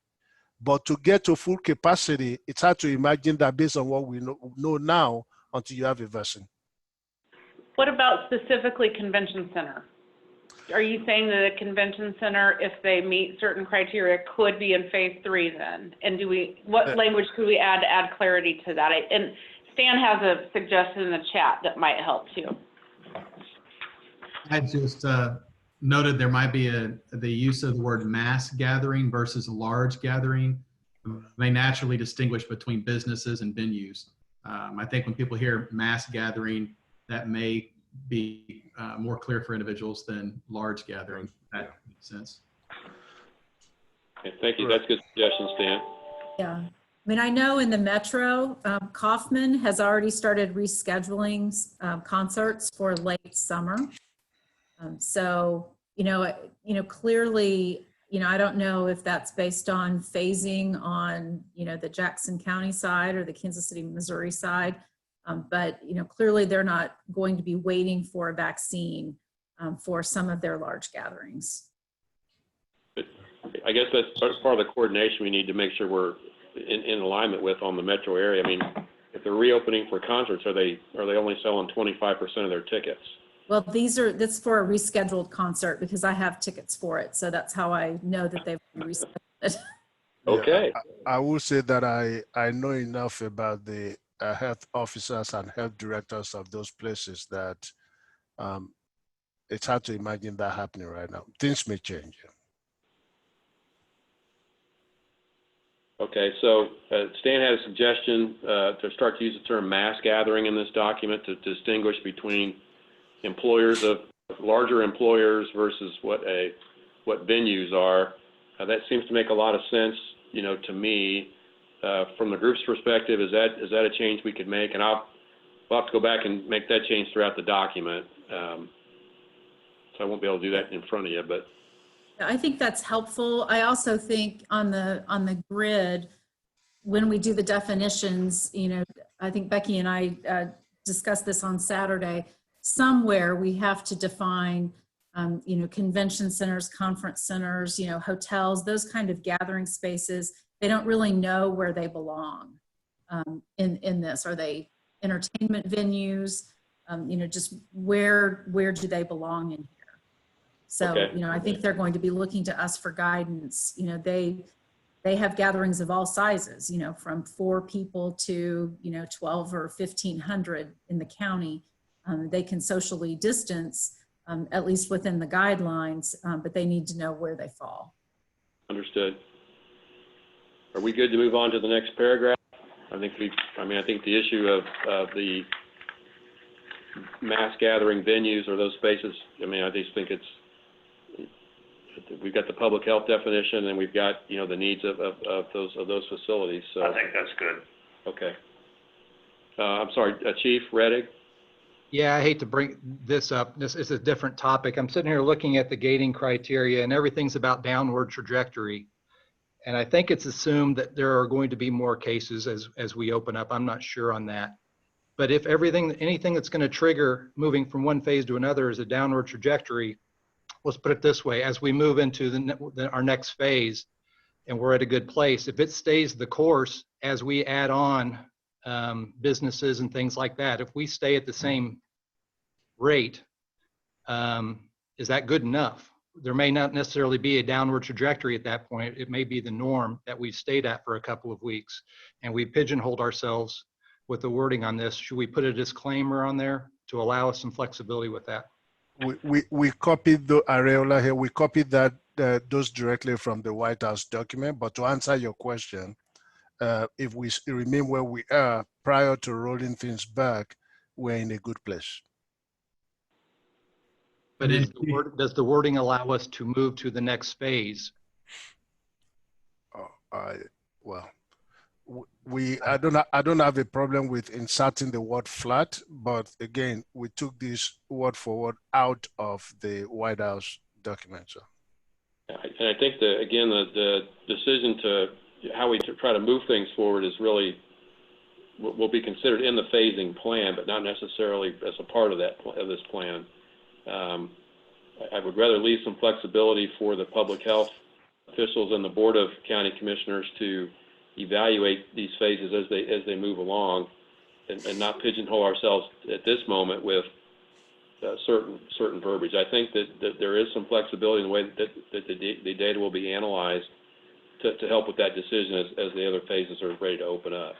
Chairman, unless you had any other thoughts on that. Well, but I think you have to recognize, if we're at 0.5 at the top, and then we go to 4 and 3, but then we stay at 3 or go to 2 and then stay at 2, I think we need to have some language, whether it's the term flat or something else. I think that needs to be included in there somewhere, quite frankly. Not increasing. Yeah. So let me, I saw Frank's comment, and I think I saw that too. I think there's somewhere where it says flat or downward trajectory. Let me check that, but I don't have problems with putting flat. Again, just keep in mind that are we ever going to go to 0? Maybe not likely. And so there's a few things to, whatever we think gives us flexibility, that's okay. But I'm pretty sure that any health director that's making those decisions know that data moves up and down and will be okay. I will say that to start, maybe a lot of us would rather maybe, but I mean, we're just going to design a system that works for where we are. And if your downward trajectory is still close to the top of where things are, while you start to roll things back, maybe that's a tough decision because you still really want things to go back further down. So that there are things, whatever language gives flexibility, but let me go back and look at the White House document, Chairman, and then I will send something to Joe afterwards. Sounds good. Julie and then Stan. This goes back a little bit to, I'm looking at page 1, number 5, that talks about testing protocol. And then I'm looking at symptoms, cases in hospitals. And I'm just wondering, we talk about the downward trajectory. I know we give guidance at business levels on how to kind of monitor the health of employees for safety. Is there anything in the symptoms, cases, and hospitals that needs to speak to what just general testing protocol is going to look like? I know as a state, we're not ranking high as far as our proportion of tests to date to our proportion of population. And we've done a lot to change that analysis, but I'm curious, how does continued general public testing fit into this whole gating criteria? I'm not sure that I fully, if you're talking in terms of testing volume, there's no question that things are not where they need to be, but we're continuing to look for resources to take testing to the level that we're okay with. But we also know, Dr. Bax was saying yesterday, just talking about antibody test, saying that we need a breakthrough. Obviously, if we get a breakthrough in antibody test and it becomes something that is reliable with a good enough specificity, that would be a good piece. So if we write something about testing, let's make it as broad as we can, so that it's adaptable to changes in the field, in the science, as well as the technology as things come. But in terms of capacity, yes, we've gotten better as a state, but we still have a long way to go. We're not quite where we need to be.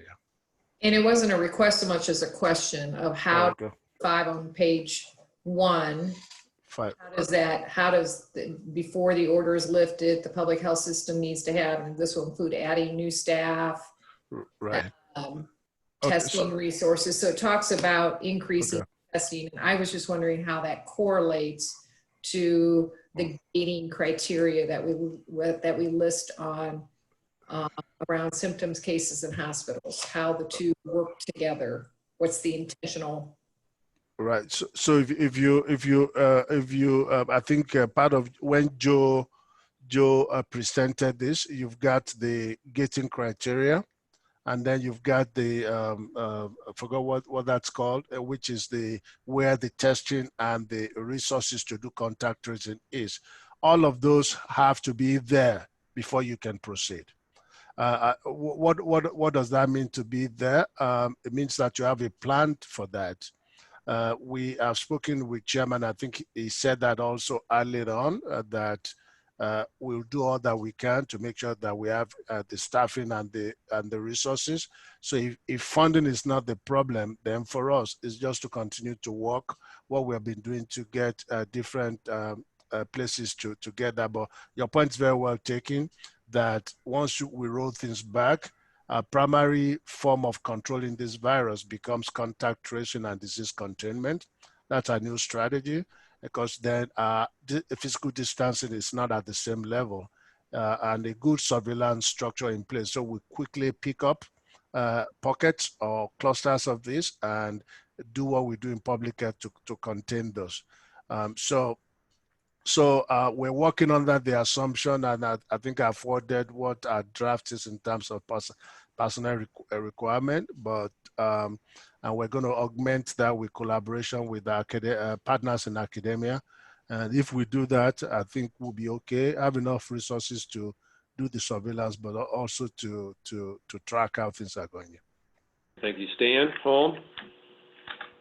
Yes, and Chief and Julie, both of you brought up some great points. And to give you an idea, I'd love to say that we would go to a rate per 100,000, rate per 10,000, but many of the statisticians or those around me have said you almost have to wait for the epidemic to be finished before you get to a rate. So if you look at your percentages, we do look, right now you would expect that those of us in essential business would see a higher percentage of those that are symptomatic. We do. But even those that we test that are symptomatic compared to those that are positive, I think this morning I looked at it, and now we've tested about 560 individuals that were symptomatic that come to see us in our system, both inpatient and outpatient, and about 56 now have tested positive. What we found is that it's been a very slow, steady. It went from about 10% to 9%, and it's been right around that time period. Then you step out and look at the random sampling and the other sampling that the county has. I think you're about 9%. And so of those tested versus positive, and then recognizing there's going to be some unique data that we find between those that are asymptomatic and testing and those are symptomatic and testing. A lot of different ways people are spinning the numbers and looking at it and trying to figure out what that looks like. So then it goes down to that last question of the downward trajectory. And one of the things that, back to your point, Chief, was that I was also concerned that if we, in a period, see an uptick, then does that mean people get nervous about dropping back a phase? And, I think a lot of us in the healthcare arenas have indicated, and a lot of other experts as well, that while we might have missed the tsunami, we all believe there will be some waves that occur as we roll through this. So how do you try to appropriately stay in a phase? And what I've heard, can you all still hear me? Yes. Okay, what I've heard from our teams was that as long as our trajectory includes like a 10-day cumulative number for trajectory, and then at least a rolling 10 days at a minimum. And this is where I'd also yield to the statisticians, let them figure that out. It'll help minimize the risk or concern that you might have a blip or a small wave, that we don't overreact to our phases, that you really get to allow the smoothing by having cumulative data and a retro, let's call it a rolling 10 days as an example. That may get all of us a little more comfortable with those terms, a downward trajectory. Would that be correct, Dr. Ariola, on your thoughts of like defining what trajectory really looks like from a statistics standpoint? Yeah, absolutely. I mean, we look at this data in multiple ways. Sometimes we'll draw regression lines around them, but to me, what's proving to be more representative and more reflective of what's going on are those cumulative things. You can do 3, 5, 7, 10, 14 days. Those, they show you the trend. But your key point is we don't overreact to blips, again, which calls for tracking over a length of time that allows the data to stabilize and for you to have confidence in your inferences. So I agree. Okay. kind of the last piece of this document that was added or changed was this last paragraph here. And I know we talked a little bit about the business definitions and things, some things may need to be added, but just wanted you to take a look at this to make sure and point this out that, again, we're trying to stress here that if you look at this last sentence that, you know, this is an evolving situation and expected that new guidance documents will be developed and released, that businesses are expected to follow the latest version of guidance documents in their respective sectors. So it's not exactly the language we were talking about earlier, but that was kind of the intent from our discussion on Saturday, is to make sure that this isn't a very static situation, that we're as guidance changes, so will you know, the expectations of operation. Thoughts or comments on that paragraph?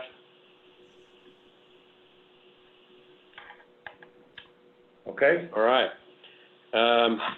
So we're basically through with this document. I guess I just wanted to ask, should we take a 5-minute restroom, get a drink of water break before we come back? But we can just, you know, kind of leave the videos on and take a 5-minute break if that's okay. All right, we will take a short break and come back in about 5 minutes. Okay. So noted. Okay. Yeah, we'll shoot for 12:30. It's 12:24 now. Yeah. Thank you.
Okay, Chairman, we're up. Okay, everybody, we are back. So, Mr. Connor, we'll proceed to the balance. Okay, thank you. What you see now is the second document that I sent you, which was the proposed phasing chart. Just want to highlight some of the changes that we talked about on Saturday. If you look across the top here, there's some, 1, 2, and 3 references made. And then at the bottom of each page, it shows some definitions for those categories. I know there was just a mention made of having to increase these for, I think it would be for the entertainment venues, to add one that would have to talk about convention centers and others. I believe that's probably the best place for that. And then as far as which ones are phased when, I believe this is the same that you saw on Friday. We did add, if you look at phase 1, one of the recommendations was under restaurants and bars serving food that we add some percentage capacities to that to make it a little bit more specific there. So it encouraged some comment on that particular change. Other than that, I think it's basically not a lot of things that have changed from Saturday, or from Friday from the conversation on Saturday. So Tracy?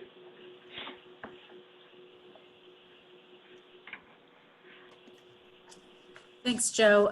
Just a couple of thoughts. One, appreciate the definitions at the bottom like we discussed on Saturday. The one thought that I had on number 2, any retail store or commercial business currently not open, such as flower shops. I think we'll need to change that from page to page because it gets a little bit confusing as you go between the phases, because the currently not open, such as flower shops, as they begin to open, then the currently not open doesn't apply any longer.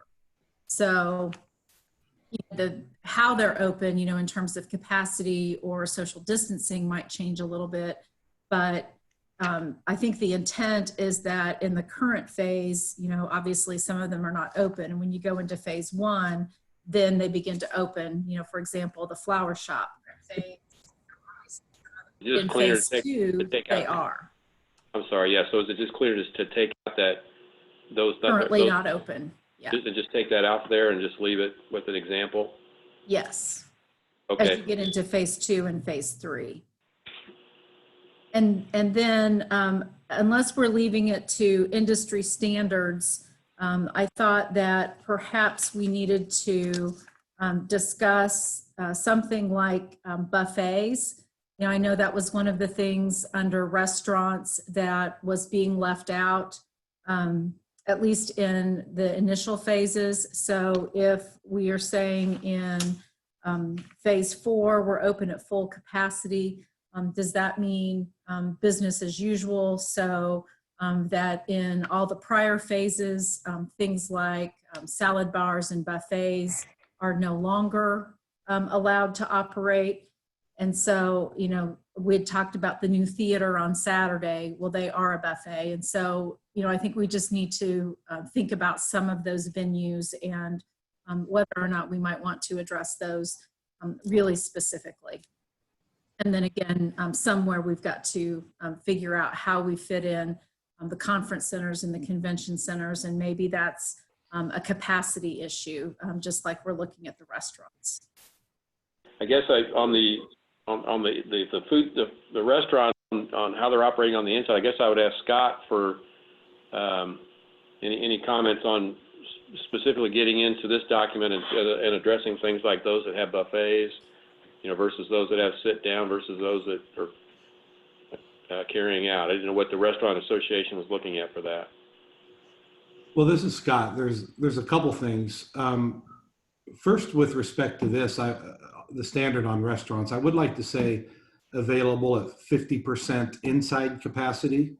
I'd like a separate statement that says patio usage shall comply with whatever you want to say, the standards, 6 feet social distancing or social distancing standards. I think it's important to distinguish between the inside space and outside space.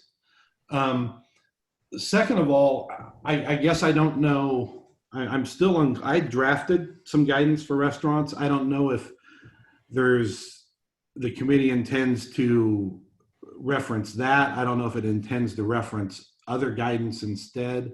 Yeah, I mean, there's Tracy's right. There's a lot of various different things that apply. You know, it's pretty much the consensus is no buffets in phase one from restaurants. A lot of things like that were in the guidance I drafted. So I think how specific we get here depends on the guidance we're referencing or attaching, or if we're not doing that at all. And then I would like to, I think we discussed that first, but I would like to discuss salons and gyms too before we're done. Question, Scott, about, you know, having the appendix with the guidance documents there. The answer is yes. My guess, my question was, is in the things that you're drafting, I apologize, I've not read those or looked at them, but does it address things like buffets specifically so that so that we don't have to put it into this chart specifically, or should we put it into the chart specifically? No, I mean, what I had attached had addressed buffets. It was one page, which I wanted to keep it to one page, but it addressed a lot of these items, specific items. Okay.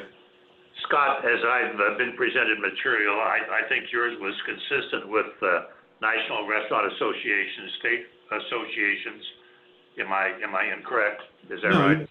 Chairman, you're correct. I reviewed the national, the state, and a few county guidelines and pulled in what I thought were the relevant good parts of those. So I think it's a good summary. You know, based on our conversation so far, I might make one or two tweaks to it, but I think it addresses a lot of the specific questions. Yes, right. Okay. Thanks. Mayor?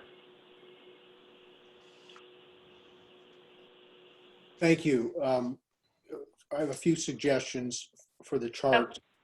I'm sorry, I think Facebook may have stopped. Bill, do we? I think we just announced it, and I've asked the PIO to notify people that they can go onto the Zoom conference. Okay. I don't think we restart at this point. Okay. All right, Mayor, go ahead. Okay. Do we need the word commercial in front of businesses? Because that then eliminates the nonprofit and governmental from where we previously brought that into the term businesses. Is there a reason why, intentional reason why commercial is inserted in there? It was from the Nashville model, quite frankly. I mean, that's... We've created a different definition now, so can we take that word commercial out? So that it's just businesses? Thanks. And then, no problem. That's good. Thanks, Commissioner. And then there's a former municipal judge here, and the consistency and the fairness is very important to me. And when I see these robust, great guidelines for restaurants opening in phase one, which I agree with when we get there, but I can't explain to anybody why gyms can't do the same thing and open. I can't, and I'm hearing from a lot of business leaders in Northeast Johnson County, nail salons and hair salons want to open when it's safe. And I'm not sure I can explain to them how, with social distancing in place, a haircut is more dangerous than serving somebody a meal. So I'm concerned that we're focusing on restaurants in phase one at the expense of these other businesses that seem roughly equivalent. And in fact, the John Hopkins study suggested, for example, that gyms and businesses are less dangerous for COVID-19 purposes than restaurants are.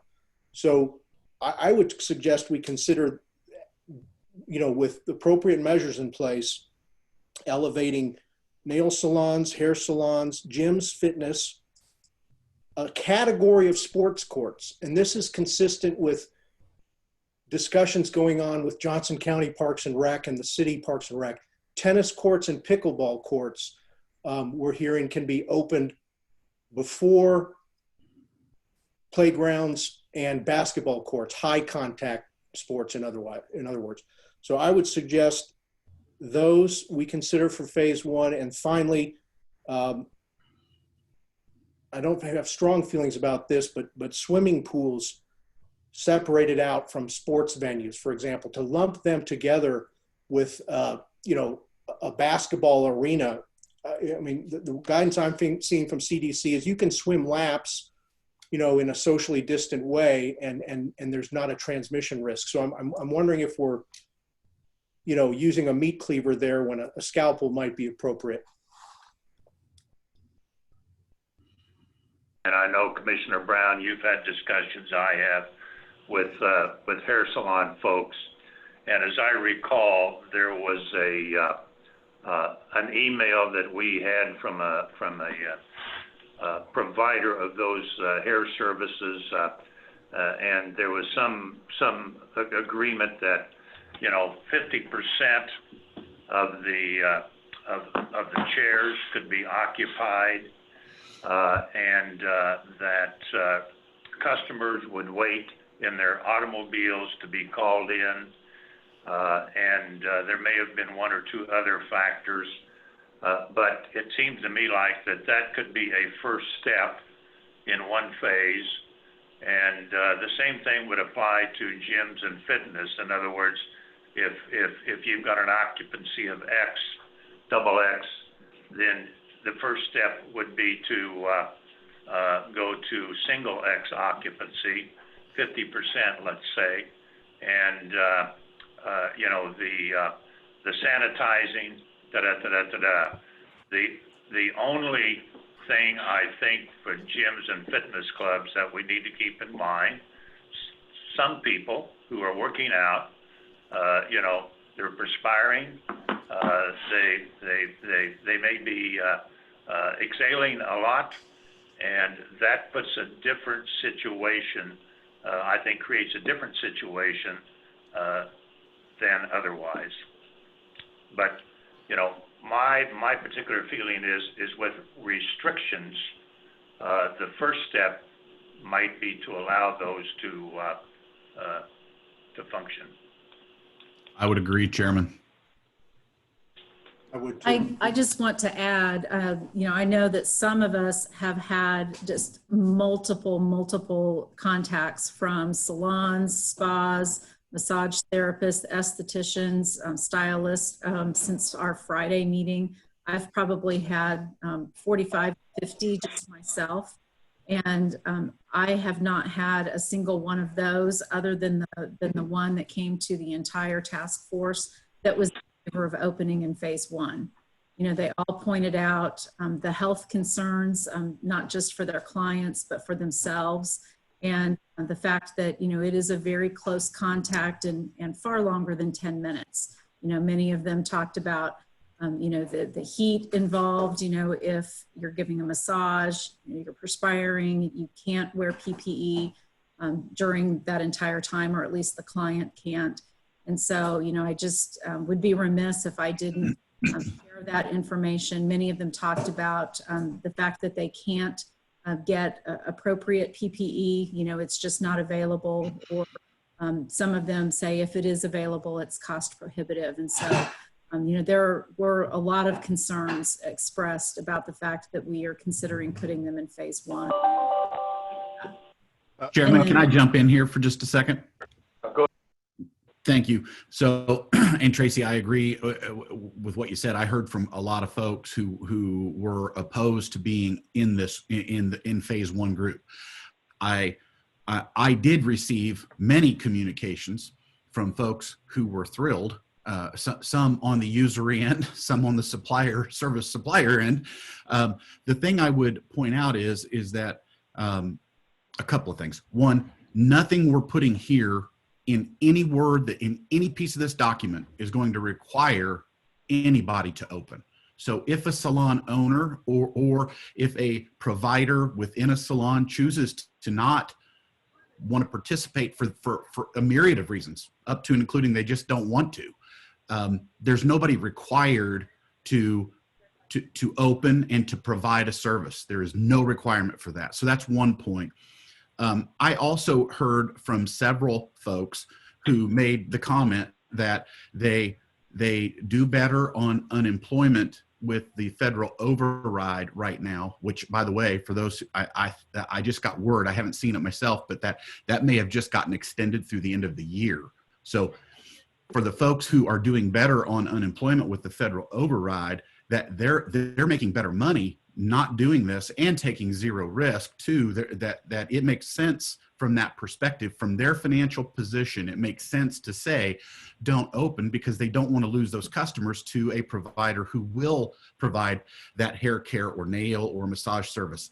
But it is my opinion, we're not here to protect businesses or to protect incomes. We're here to protect human lives and separate people to the extent that we have the authority and have the will from each other to minimize the transmission of a disease.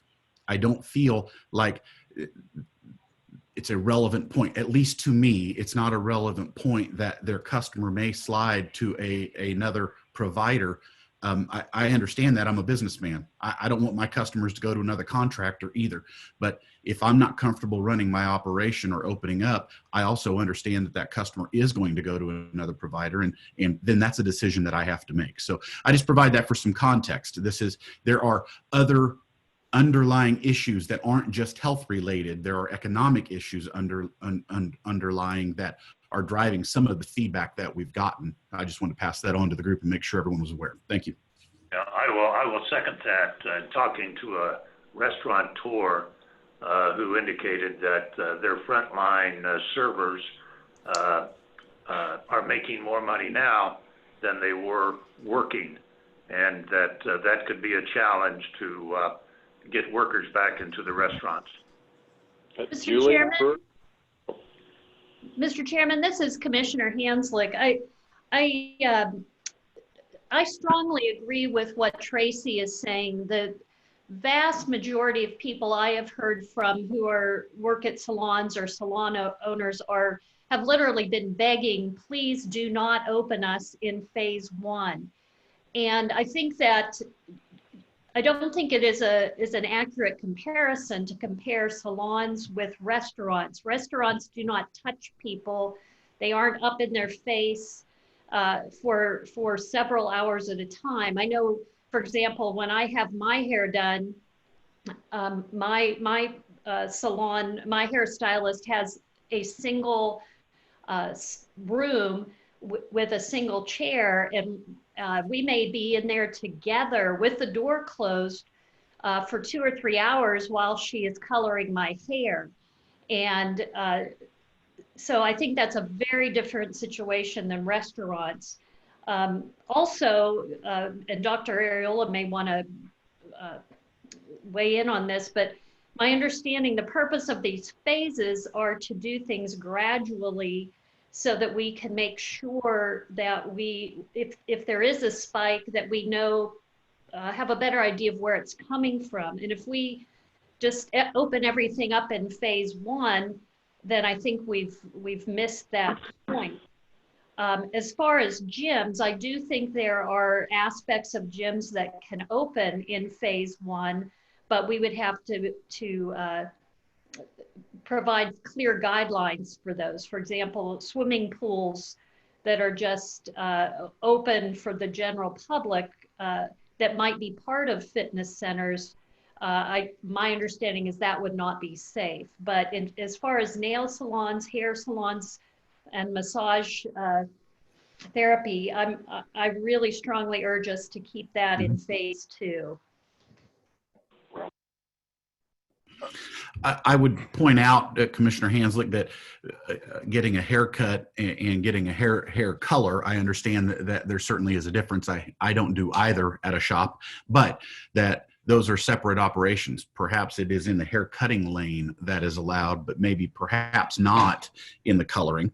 And there was also some guidance just for consumption and thought that said that in phase 1, blow drying and styling would be out for concern of blowing the disease in the air around. I'd appreciate Dr. Arola's perspective on blow drying and that kind of operation. There was some awareness within that industry and conversations I was in over the weekend, electronic, to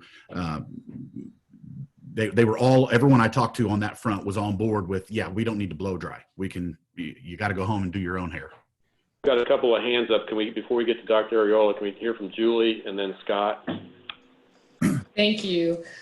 Just a couple general questions and comments on the grid, and once again, appreciate all the thought that has gone into this, and I know we've referenced a lot of different sources. I do wonder about entertainment venues, and I'm speaking entertainment as in non-sports. And if we do intend to look at entertainment venues as encompassing both indoor and outdoor, that's a question. If that column is encompassing both indoor and outdoor, I would give us some consideration on separating that. I do think an outdoor entertainment activity may present different health risks than an indoor entertainment venue. I will defer to the medical professionals around the table to educate me on that. Generally, we give more guidance around restaurants and bars examples in that column. So as we're being thoughtful about gyms and fitness and other columns, I would also encourage us just to give some of the same base level guidance in each column so that there's some consistency in how we're communicating things like capacity, according to each venue. And then I have seen and received some emails regarding dental services, non-emergency dental services. And yeah, that sounds good.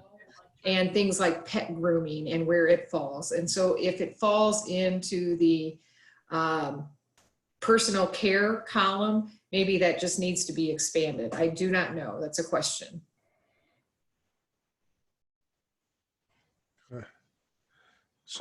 I'm sorry, just to answer the question about dental services. I mean, again, as we talked earlier, that's an essential service that falls under the healthcare industry. And, you know, they, as Stan has talked about hospitals and phasing in their services, they're kind of on a different track than the non-essential. It was my understanding that that maybe it was by choice, but it was my understanding that non-essential dental was, the pause button was hit on that. And I don't know if that was an official considered non-essential or if that was an industry decision, but I think there's some confusion. Well, we can certainly check on that piece of it to see if it was their choice or whether they were mandated to do it. But it's my understanding that the healthcare can come back when they feel like they're ready, but right. So we'll check on that. So Scott? 2 points. With respect to gyms, I actually worked with Lifetime Fitness over the weekend to develop guidelines along the lines of what I did for restaurants.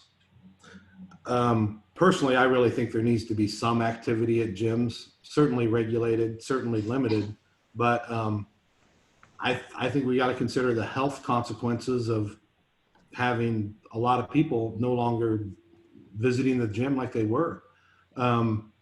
If the group wants to take a look at those, I'd be glad to share them. And number two, I still go back to salons. I've heard from a lot of salon owners that would like to be open. I think salon, hair cutting services is probably one of the most highest categories that is really not being complied with right now. There's a lot of people getting haircuts. I'd prefer to see it in a salon with guidelines as opposed to what people are doing now. Question I have for you on the stuff that you're working on with restaurants, and you said just mentioned one of the fitness center groups. I know you're providing some summary documents, but moving forward, would it be better for us to reference either the national or state associations guidance as the official kind of source for information? Because I just say as things start to evolve and change, we're asking these businesses to make sure and check with their industry to make sure they're getting the latest and greatest. So I get your summary is probably a good way to help people understand it, but moving forward, is it going to be better for us to reference more the associations as the place for information? Well, there are a couple things. One is lots of times the association actually references state and local standards. So it does get somewhat circular. Although I'll tell you on restaurants, if I'm happy where we're at. If you'd prefer to reference national association or state association standards with what we have in this chart, I'm in lieu of what I have no issues with that at all. I think either work. With respect to gyms, I worked with them probably 6 hours or so over the weekend. There's really not much in the way of national standards for gyms. The only thing that any state's really done so far is Georgia. I know Becky distributed those earlier today to the group. Georgia has their guidelines on the gym reopening, but there's really not much there in the way of association standards. I can't see if there's any other hands up. Let me, if I can, ask this question. Obviously, gyms and fitness centers, hair salons, are there other areas on our chart that need to be further discussed? I will say this about swimming pools. I talked with about 4 or 5 mayors over the weekend just to get a sense as to what the cities were looking at. A couple of the larger cities said they really hadn't decided. They were looking at the difficulty in hiring attendants and lifeguards. Another city said that they were looking at July 4th. Another community said that they were looking further down the road and they might just open one facility even though they've got multiple facilities. So, you know, that's the feedback that I've had from 5 or 6 cities. So I think there is time to have further conversations in regards to that kind of activity. The others that I think we need to, and not necessarily for this group, but the commission's going to have to work with movie theaters. Is there a, you know, we need to have a conversation with those facilities to see what steps might be taken to comply with social distancing, et cetera. You know, maybe the same conversation with New Dinner Theater, which is different but similar. And so I'm not sure that we're in a position before this task force time runs out to develop those standards, but based upon the phasing, I think there is time for the BOCC or representatives thereof to work with those type of businesses. Yes. Any thoughts? Dr. Ariel, I guess I'd like you to weigh in on some of the discussion so far. All right, thank you, Joe. I'll start with the non-essential services for dental services. I just received a copy of the letter that the KDA, Kansas Dental Association, sent to Governor Kelly today, and basically they are asking her to lift the restriction on all elective dental treatment and procedures on March 3rd. So it seems like they would require her action to be able to do this. Okay.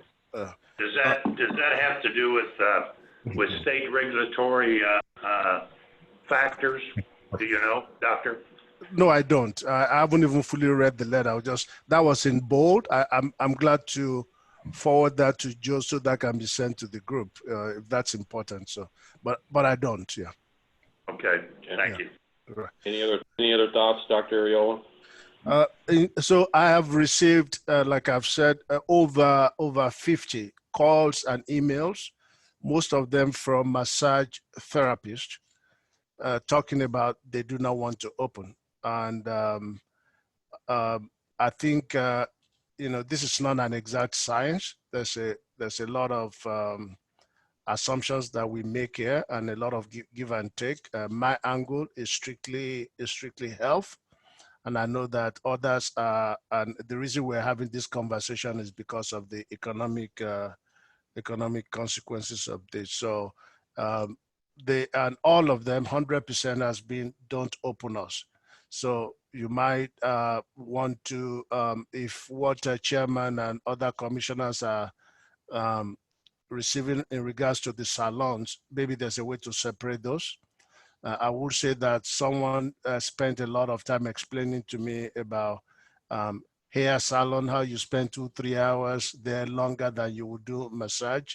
But I get it. It's a tough balance. I had to go get a clipper myself to make sure that those that are watching me are not suffering. So so I understand the need for us to groom ourselves. So in terms of gym, I think we talked about that on Saturday. I think the thing for us to do, whether it's gym or movie theaters, is to make the document as just to let us have the opportunity to take additional look at this as we learn more about the virus and what's going on and what its behavior in our city. So that, but also simultaneously asking for industry experts to look into this. I will tell you that the appendix that we'll send out today will be a draft. What I'm basically doing is putting the information that we are receiving from you into the different sections. I've created appendices for each of these different groups. And right now, I think we have seven different groups. And in no particular order, just kind of putting them there. So if you have additional references that we can put in, we'll do a dump to start with, and we'll try and finalize what's in the final document by tomorrow. So send those to me, and I'll do that, and Joe will decide when and how to share that. But Joe, I will just, because of the very short time that we have to do this, is a recommendation that we have opportunities to revisit some of these as things proceed. Well, let me ask this of the task force so that we can move forward. What is the sense? And I guess I don't know how to get this other than folks saying yay or nay. But let's use the hair salons, phase 1 versus phase 2. Can I hear that response? Yes. Give me 1 or 2. 2. 1. 1 with appropriate restrictions. 1 with restrictions. 2. I want to take 1 with restrictions or industry standards, however we want to term that. Okay. You want to do a vote? Pardon? Do you want to do the list and have? Yeah. Well, why don't you go ahead and say, yeah, I've taken notes, but go ahead and call the roll. Okay. Well, just on that particular question, if you I'll just go down to everybody here just to make sure we catch everybody. So, Chairman. I would say 1 with restrictions. Okay. Commissioner Brown. 1 with industry restrictions. Thank you. Commissioner Hanslick. 2. Scott Anderson. Yes with restrictions. Yes to number 1 or number 2? Number 1. Thank you. Tracy Osborne. 2. Frank. 2. Thank you. Mayor. 1 with restrictions. Okay. Becky. 1 with restrictions. Julie. 2. Stan. 1 with restrictions, but we need to complement that with contact sports and non-contact sports too. I think there's some more discussion, but for this. So this is just for the hair salons, Stan. Okay. And then Chief Reddick. 1 with restrictions. Okay. I'm not voting. No, staff does not vote. Okay. Okay, so the majority is 1 with restrictions. And would those restrictions be hairstyling only? I'll use that term, and I don't know what I'm talking about. I think I would suggest that we work on some kind of a document and bring something back to you. Okay, all right. Yes, please. Okay. Thank you. All right. Now let's go to the gyms and physical fitness. Well, massage, somebody recommended doing massage separate. Yes, we will do massage separate. Okay. Okay. Well, it's in the same Well, I column. know it's in the same category, but for this purpose, we'll do it separate. I agree. Gyms and physical fitness, 1 or 2. Call the roll, please. Chairman, I'll say 2. Commissioner Brown, 1. Commissioner Hanslick, 2, because it's Thank you. currently in 3, so 2 would be moving it up earlier. okay, Scott, 1. Tracy, 1, Frank, 2. Mayor, 1 with restrictions. okay, Becky, 1 with restrictions. Julie, 1 with restrictions. Stan, 1 with restrictions. okay, Chief, 1 with restrictions. okay, thank you. I think the majority was, Okay, the majority is 1 with restrictions. Let's do the massage parlor.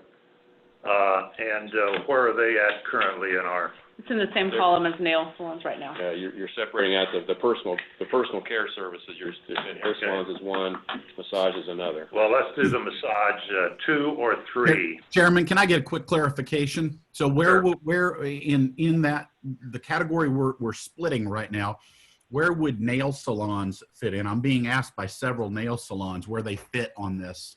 I think that's the problem when you start splitting out the different pieces of the personal care industry. You're going to get a lot of that, but. Well, I don't know. Ladies, should the nail salons be with the hair salons?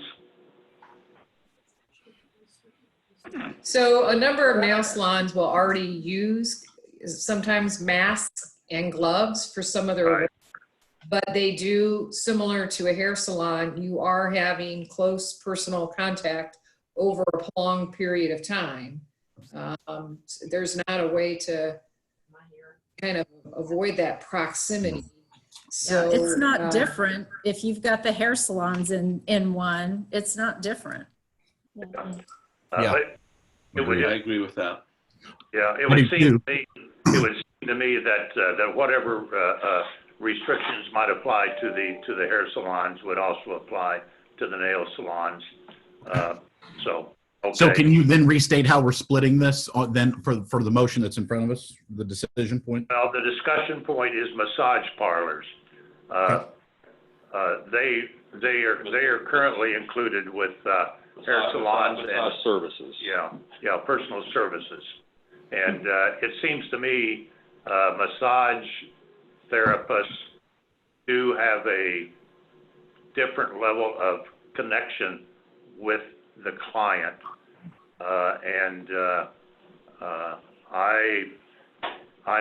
I'm going to suggest that we say either 2 or 3 in that regard. Other ideas? I will comment for nail salons. I would say if you're going to put them like similar to hair salons, 1 with restrictions, you do say 1 with restriction, because there is in a pedicure, say, there is a certain amount of massage that does go on. So so if you're gonna have restrictions, I think, and they may already have some industry restrictions, so that it's more of a straightforward pedicure or nail care and not some of the other services. Slippery slope. So is there a consensus that we consider the massage therapist separate from the others or not? Oh, yes. I think we should. Yes, And definitely. we're going to categorize like physical therapy massages and relaxation massage, anything in the realm of the word massage in one category? Well, if it's a health care, that's an essential service. For instance, and the example I would use, if you had knee replacement and you have to go to a physical therapist to make that replacement heal as quickly as possible, that's a health service, I think. That's just my thought. Okay. So back to the massage. And Stan has his hand up. I don't know. Oh, I'm sorry. Stan? And Tracy. I know we're moving through these boats. I just tried, and this might be a Dr. Ariola question, and I'm now going to the 50,000 foot view again, because as we roll in these things that seem to be favorable to bring in earlier phases to with restrictions, it goes back to kind of a philosophical question of, then why do you have these different categories in general? And I think part of it is, without a vaccine, you're slowly allowing the herding to occur to make sure that we pace it in a way that we don't turn around and have phases that need to be pulled back. And when I first looked at these, I was always thinking the same thing, which we're headed, which was, man, if everybody does social distancing, just let it go and let that balance with the fact that you've got natural tendencies to be safe in your businesses. And it's just, yeah, I'm trying to contemplate when we start moving some of these up in the phases. I understand the voice of these different organizations, and I have no idea why nationally and states have looked at some of these buckets in different ways. But I think they did that on purpose to try to say, we've got to stage something so that we aren't jumping to the herding effect without a vaccine. I don't know. I just need to make that comment that we just need to be cautious on both sides of that coin of what we're allowing with their pace. Because if we're going to do that, then the two questions: one, if the governor comes in with something this week and says this is the minimum requirements and counties can do more stringent things, and we're doing all of this and it's not following what she's going to do, may be one thing we have to consider. And then two, just how appropriate are our headings to begin with. Just something to discuss. I know that we're all ready to kind of finalize this, but just wanted to reiterate, these are some big philosophical questions. To the discussion about the governor's proposal, we may not know that till Wednesday or Thursday. And so I would leave that question open. Adjustments to this task force recommendation might very well have to be made by the BOCC Thursday based upon the governor's outlines or guidelines. I mean, we can't avoid consideration of the governor's guidelines, but the timing doesn't allow this task force to get there. So there's going to have to be some judgments made about tweaking the task force recommendation by the board.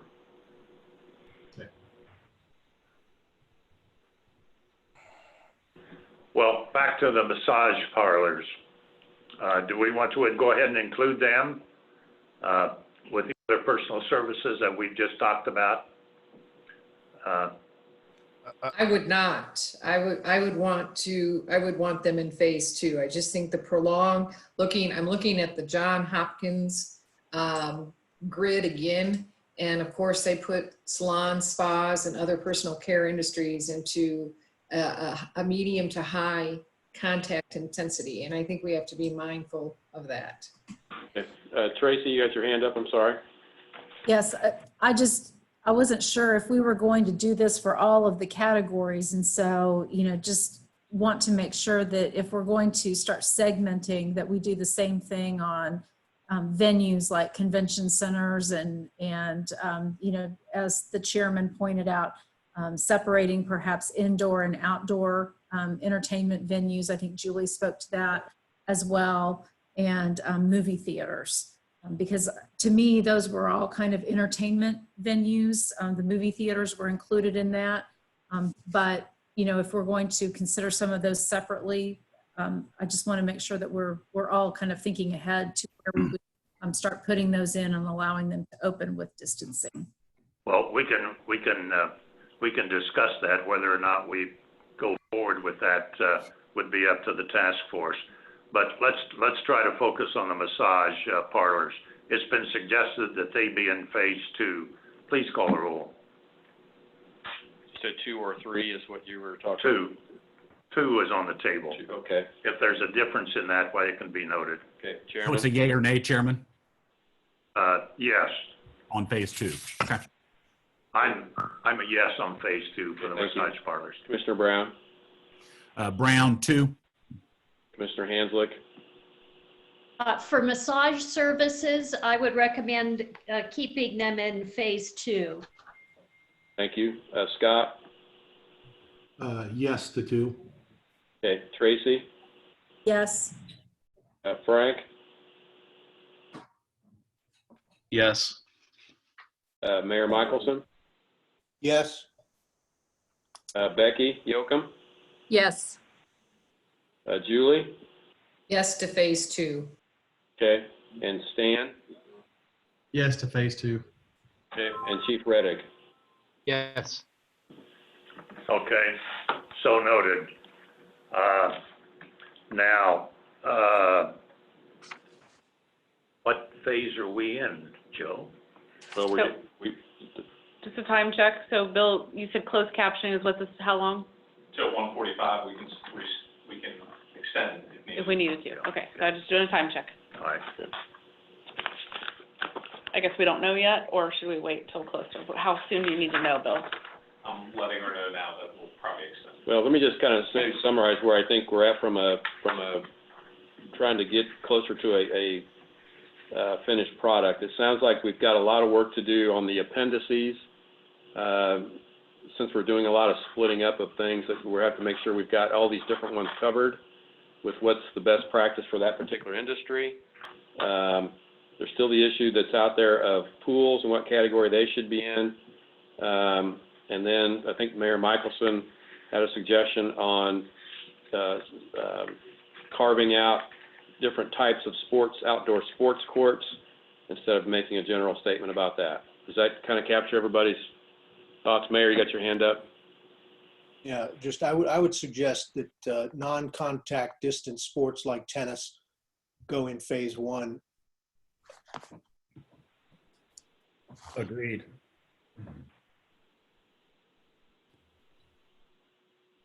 Is there any objection to that? All right, so noted. Then the issue of pools, I'm not sure where we landed on that. My sense is the issue of pools need to be kept at, what, in the 3rd or 4th phase? The 3rd phase, I guess. And that would that could be adjusted. But I assume that would put us somewhere in June or maybe even July. But I think we need additional feedback from the cities in regards to that. I agree, Chairman, and I agree that we need feedback from the cities on that. And as I had stated at our last meeting, I think there's a whole lot of cities and HOAs that are going to be thrilled if we don't open pools this summer, because those are a huge expense for both operations. However, I would be in favor of seeing the pools put in phase 2 with following the guidelines. That it's up to them to decide that they can police their pool and manage their people and limit the number of people and exposure and contact. And then it becomes the responsibility of the city or the HOA to provide that if they're going to open. And that way the responsibility still lies with them and the decision point at phase 2 also. Dr. Arrow, let me ask you this. The question has come to me. Is there a positive advantage to this by water? Can anything be, transmitted by water, or does the chlorine make a difference? I think if the virus is relatively easily killed, for lack of a better word, so I'm sure chlorine offers an advantage in there, but the chlorine is in water.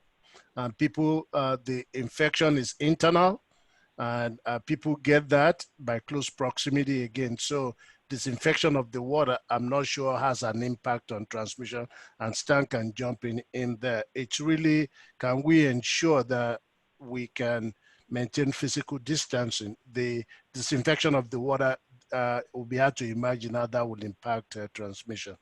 But I do want to, Chairman, I do want to say one thing, just again to buttress what Stan said earlier.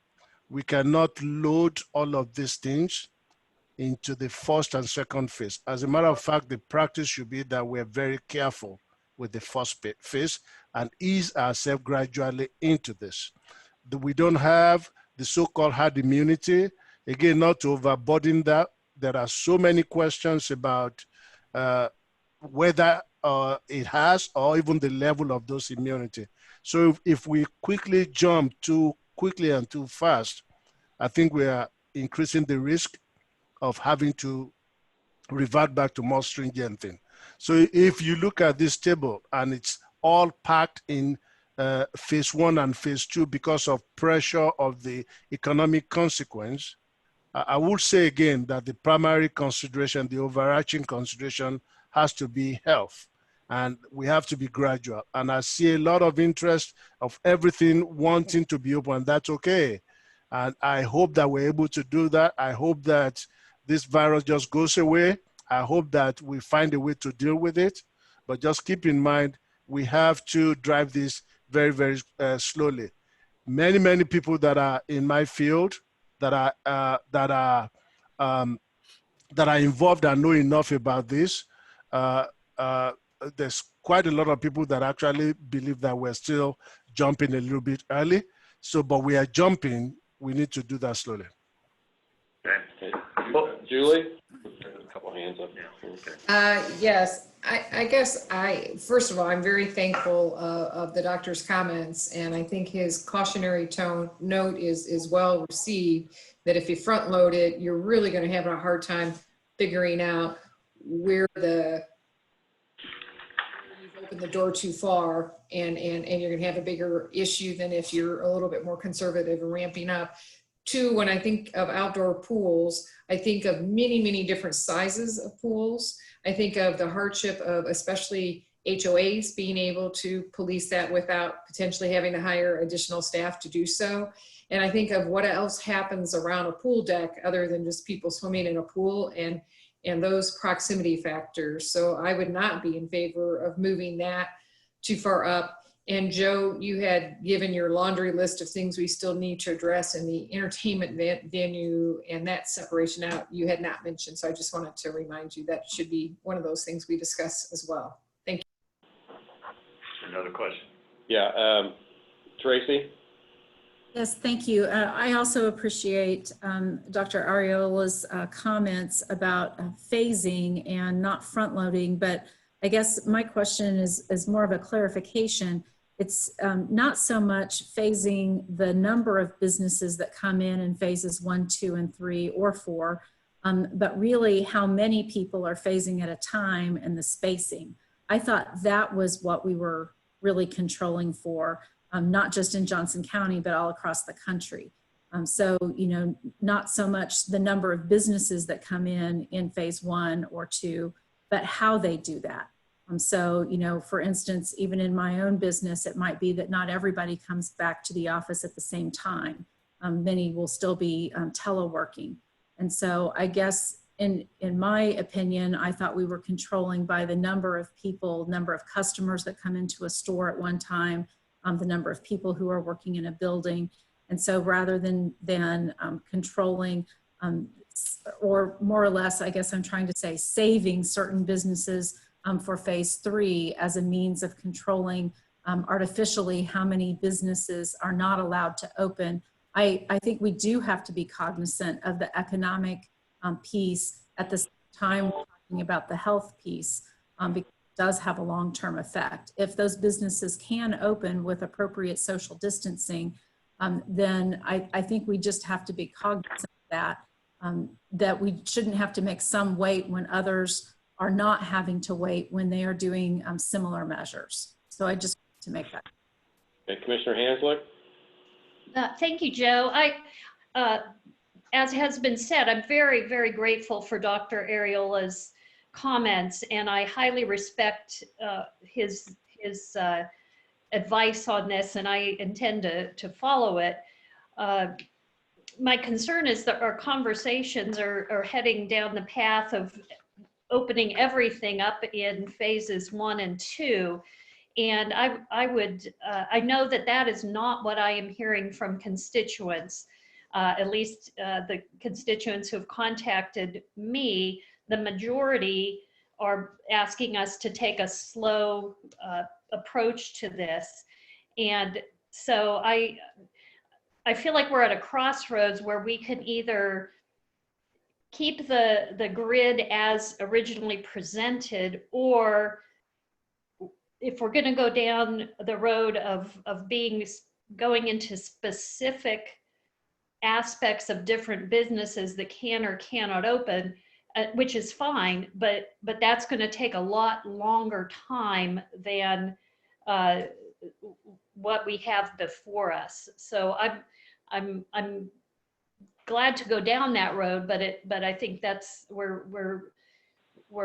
that's going to have other implications for how long this process takes. Thanks, Commissioner Brown. Thank you, Joe. So a couple of things. Water transmission, Dr. Arola, if you please circle back to that. How do we get data and what is available from CDC on the ability of chlorinated water to carry this? That is not something that had crossed my mind. I'm thinking more in context of people sitting in chairs side by side, lounging on towels side by side, using the changing stations and bathrooms. I had not gotten that far down the road of thinking about a water transmission issue. No. I actually agree with you. I think that's what I said. If the heat, different things, they can kill the virus. But I didn't interpret the question to mean that water or chlorinated water in the pool is transmitting it. That was it. Okay. Again, what I said is proximity. If the virus makes contact with chlorinated water, I'm sure that it probably will be killed. I haven't done, but I didn't interpret the question to say that it's being transmitted in the water. Great. Thank you. Wow, do I feel a lot better about that. Okay, so I'm back to my position before that if an HOA or a city want to open what would be considered a public or semi-public pool, and they want to provide the guidance and the oversight to make sure that distancing occurs and that they are safe, I think that's up to each of those to accept that responsibility and to provide the best practices. Also, I would point out that we started this, and not us, not our task force, overall, our country and the globe started the idea that we were doing all of this in the name of flattening the curve. That was in the name of keeping hospital beds usage, ICU, and ventilator usage low. Somewhere along the way, it morphed from flattening the curve to keep us, quote unquote, safe. And I can't get anybody to give me a definition of exactly what that means. I can't get anybody with a medical degree to tell me what is safe. So when we're concerned about this is getting a lot front end loaded into 1 and 2, we're still watching the rates. If there is a bump, we all know that we're going to have to pull the reins back. There is no doubt about it. That's the point of the 14-day window. So what goes into phase 1 or phase 2 or phase 3? I think beyond phase 3, certainly, because you can get into an arena, Arrowhead, with 85,000 people. We had a giant celebration from the Chiefs winning a Super Bowl where, close to 1 million people all got together in downtown Kansas City, right, all together, and with no concern or fear. There was no social distancing, wasn't even yet. But I didn't see any great big outbreak or surge come in 14 days as I look at the statistics. So I think we are based on the data, based on where we are. There's nothing wrong with some caution in this and some analyzation as we go. But I also think there is much reason to not be heavy-handed about certain industries that being pulled into phase 1 or phase 2. Thank you. Yeah. Areola here, Joe, just to make sure that I provide a public health perspective. I think back when the celebration for the Super Bowl win was had, that was prior to the introduction of the virus, just to be clear. And yes, we started with flattening the curve. Flattening the curve really means that we do not want to overwhelm our hospital capacity, meaning that the way that things are going, we'll have a curve that looks like this because everybody got sick at the same time. So flattening the curve means we want to spread out when people get sick. That does not, this virus is new. We have learned so much and we continue to learn. So we might get to a point again in the near future where you need to flatten the curve again if, and I hope we don't ever get there, if transmission becomes widespread. And I keep reminding people, no matter what percentage, even at 10% of the population, which Stan was going through the number of positive cases that you see, even at 5% of the population, that's a lot of people. If 30,000 people were to get sick in a short frame of time, you don't have the capacity to deal with it. And so while people talk about it, you have to look at it as a spectrum. The more the spread, the more the people that are infected, the higher the probability and the higher the rate of people that will need hospitalization.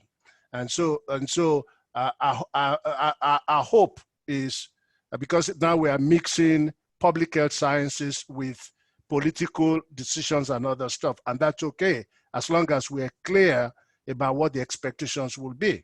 If you open everything back up and go back to where things were in February, your risk is higher than when you are deliberate. Downward trajectory does not mean that we're back to where we were before the virus got here. It just means it's moving down. You can have downward trajectory that's still closer to the peak, and that's where we still are. You'll be hard pressed to see a public health director or local health officer that's pushing for you to open broadly. It doesn't exist. That's where the virus is. And we're all hoping that when we take these steps, it doesn't happen. But as we are pushing to take those steps, the more aggressive we are, the more that we have to take ownership of the consequences moving forward.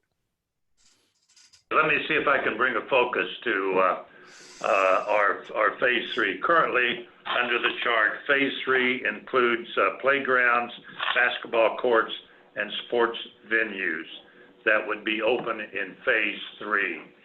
If we can move this along, let me ask the question as to whether task force members want to leave it in phase 3 or some other phase. Is that appropriate? And specifically, Chairman, we're talking about swimming pools, public. Right. Not private, not private pools. Right, yeah. Okay. Yeah. Okay. Joe? Okay, Chairman? 3, yes. Commissioner Brown? Phase 2. Commissioner Hanslick? She's muted. Oh, you're muted, Commissioner, sorry. Can you please restate what the question is?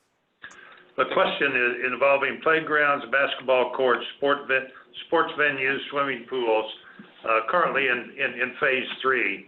Do we leave it there or go somewhere else? I would say I would recommend leaving it in phase 3. Okay. Okay, thank you. Scott Anderson? Phase 2. Tracy? 3. Frank? 3. Mayor Michelson? With respect to basketball courts and sports venues, phase 3. But with respect to swimming pools, phase 2 with restrictions. So I'd favor obviously a separation, but if presented all together, that would have to be my vote. Okay, all right, so noted. Thank you. Becky? Phase 3. Thank you. Julie? Phase 3. Stan?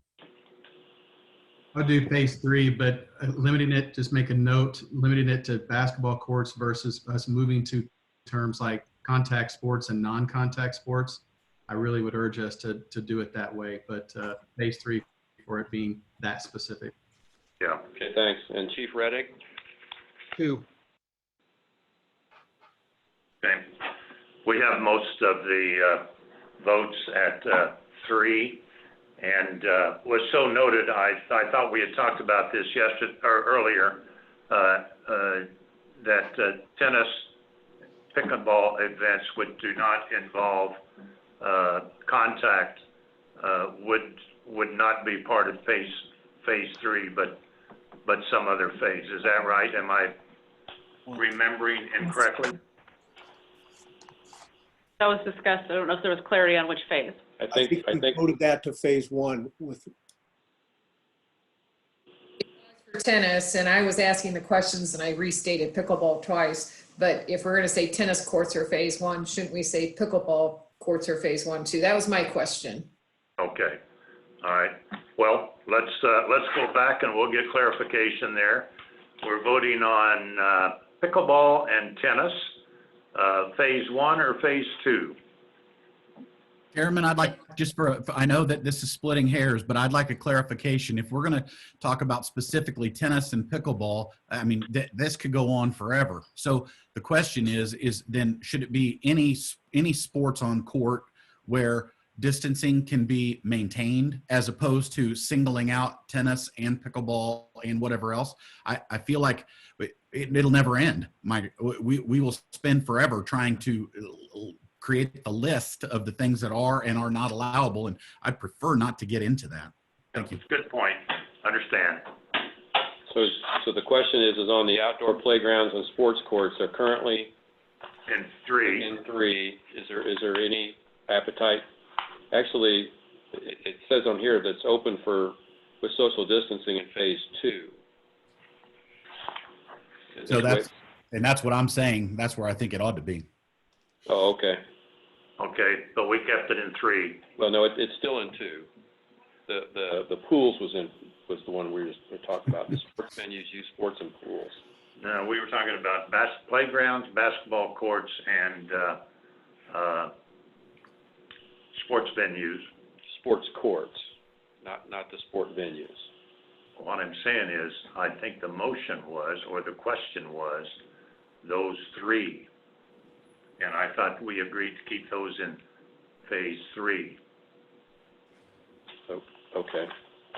This is Commissioner Hanslick. I might make a suggestion that in phase two, where we have outdoor playgrounds and sports courts opened with social distancing, perhaps putting something in there, non-contact sports opened with social distancing. Because I've played basketball, and I have no idea how you would play basketball without getting very close to other people.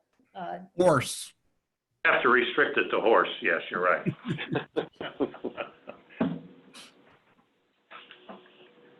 So I guess just to make sure, so we're taking the last two columns and combining them basically? Is that what you're? Well, I don't know how you want to present it, but that's the item that was voted on. But I thought Stan made that demarcation by saying contact versus no contact sports. So if you have no contact sports that can maintain social distancing, you've given a couple of examples, tennis, pickleball. So without, like Commissioner Brown said, without getting into the details, isn't that broad enough to say no contact sports? Well, I think, is there agreement that we use non-contact sports in phase one? Is there an objection to that? I would concur. If we think about golf as already being considered a non-contact sport, and I believe with appropriate social distancing, it's already being permitted.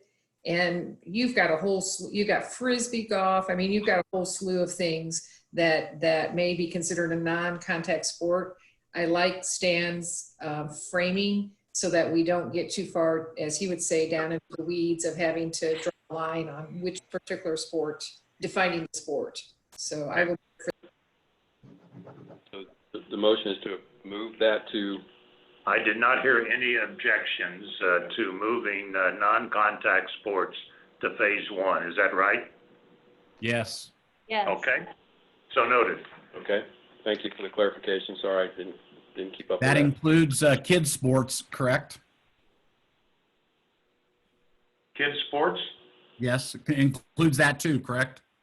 Well, yes. I don't know, what kids sports would be non-contact. I'm just thinking, Little League Baseball, something along those lines. I don't know. It gets into a slippery slope. So, but just want to make sure that everybody, based on their interpretation of this, is on the same page. Thank you. I would think youth sports is a different category. Yeah.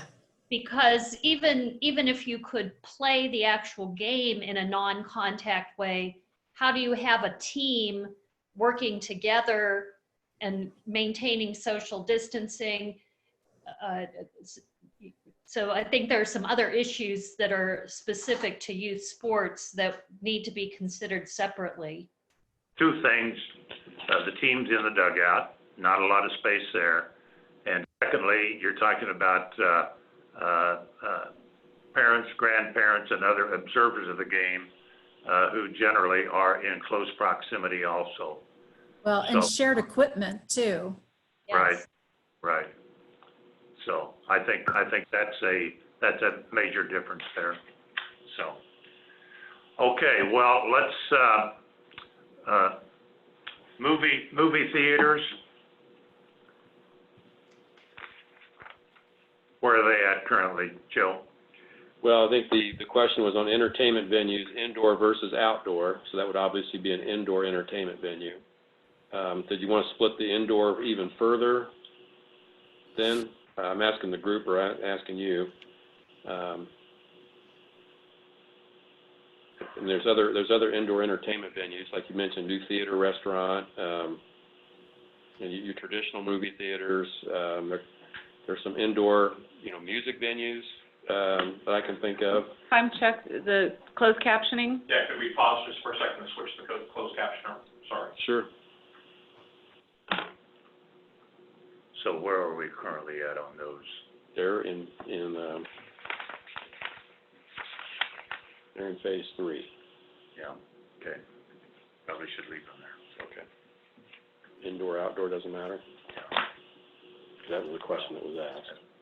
That question, yeah. Our captioner should be back up. I just want to confirm. That's like our You can caption theater in something. the park. Okay, let's go back to He's still confirming. Oh, good. Captioning is good. Okay. let's go back to I think we're getting close to the last of our venue list. Is that right, Joe? Yes. So where are we at? So currently, the way it's proposed is the entertainment venues as a category are open for business with guidelines implemented in phase 3. The question that was brought up previously by a couple was, should there be a separation between indoor and outdoor entertainment venues? I guess I am, my suggestion would be to leave them at 3, however, with this caveat. I need to understand how a movie theater or dinner theater could accomplish social distancing, et cetera.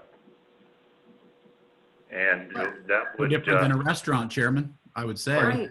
It would be no different than a restaurant with creating spaces, certain chairs or seating tables, whatever the scenario is, wouldn't be available for option. Yeah. The only thing you get into, I think, with a movie theater blocking off seats is that if I go to a movie with my wife and I want to sit beside her, I'm not violating any rule. But if you make every chair that you're using every third or fourth chair, there's some issues in that when you're dealing with someone who you are quarantining with. Yeah. So I understand that, but proving that relationship is problematic in many cases. The question came up the other day at a golf course whether a husband and wife could ride in the same golf cart, and the determination that was made was no. You still have to be separated. Yeah. It comes back more about the optics than about the reality, and that's one of the things that I just feel like this is where we get both feet on a slippery slope sliding.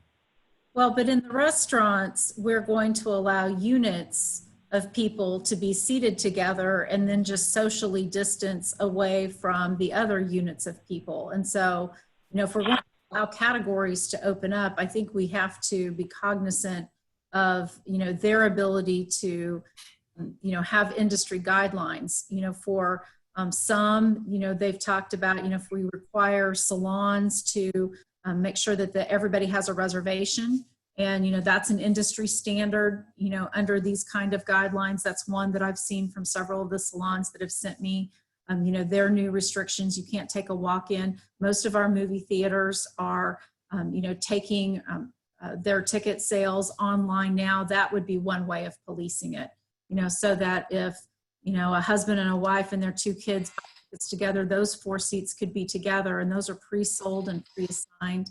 I'm sure we've got, we have AMC right here in our backyard, and we've got B&B theaters. We've got locally owned theaters that could give us guidance on how to do these things. So, I think before we say that it can't be done, I think we can ask the people who can tell us, how they can provide that social distance. Well, again, I'll get back to my suggestion that we leave it at phase 3 and then do further investigations. For instance, there may be a venue that traditionally does a buffet. My question would be, can you deliver plates, to those who are seated? That kind of thing. I don't know. Yep. And then my other question is, entertainment venues, are we considering places like Deanna Rose and Mahaffey and others that are outdoor spaces like that? Do they belong, or are they considered in this entertainment venue category? And if so, then I think we need to list, such as in the definitions so that we know exactly where they fall. Well, I think what I'm hearing, that was the question. Do we want to have an indoor list and an outdoor phasing, or do you want to keep them the same and leave them in phase 3? Well, if we're going to allow tennis and pickleball to be played, it seemed to me like social distancing at those venues would be entirely appropriate. Agreed. The kid factor's there too. Yeah. Joe, in the last draft of this, when you had a chart, you had 3 categories. You had theaters, museums, and other indoor leisure and entertainment spaces. And that was kind of a medium category. Then you had outdoor large venues and indoor large venues. And those were in the further out category. That makes some sense to me. And I think to the point of the large venues, I'll come back to a point we've made a few times, and that is that at the convention centers, as an example, they could do social distancing on smaller gatherings in these large venues, and that perhaps we should consider some sort of capacity number for them, like we've done for other businesses in maybe phase 2 versus phase 3. Okay. All right, that's possible. That's possible. Again, I'm just trying to facilitate the conversation, and do we entertainment venues? My head, I got a headache right now. I can't. Right. Yowzer. We need some lunch. I'll just add to what Becky said. I did get some guidelines from our convention center. I'm sure we can get similar guidelines from Olathe and Lenexa. They've all through that, how they can provide distancing throughout the convention center to make sure that they provide, whether it's staggered breaks and, smaller capacity at each table, not 10 tops, maybe there are 4 to 6 people at the tops. So I'm happy to provide those to the group so that we can consider perhaps moving those from one phase to the next. So here's one thing, as a staff, I'm going to push out just a little bit, because I have a high sense of anxiety of time frame and getting this turned around appropriately. And the more we keep splitting and keep asking for additional guidance, the more time that's going to take to get back to you. So just please remember that as we're making these decisions. Well, I think again, I'll go back to a point I made earlier. Let's leave these venues where they're at in phase 3, and I don't know that information can be provided by the task force, but I think I'm not sure we're going to be able to gather all that information before the task force time is up, so it can be presented to the Board of County Commissioners, and that moves the process along, but still leaves an opportunity to fine-tune some of these categories. Because obviously category 3, there is time.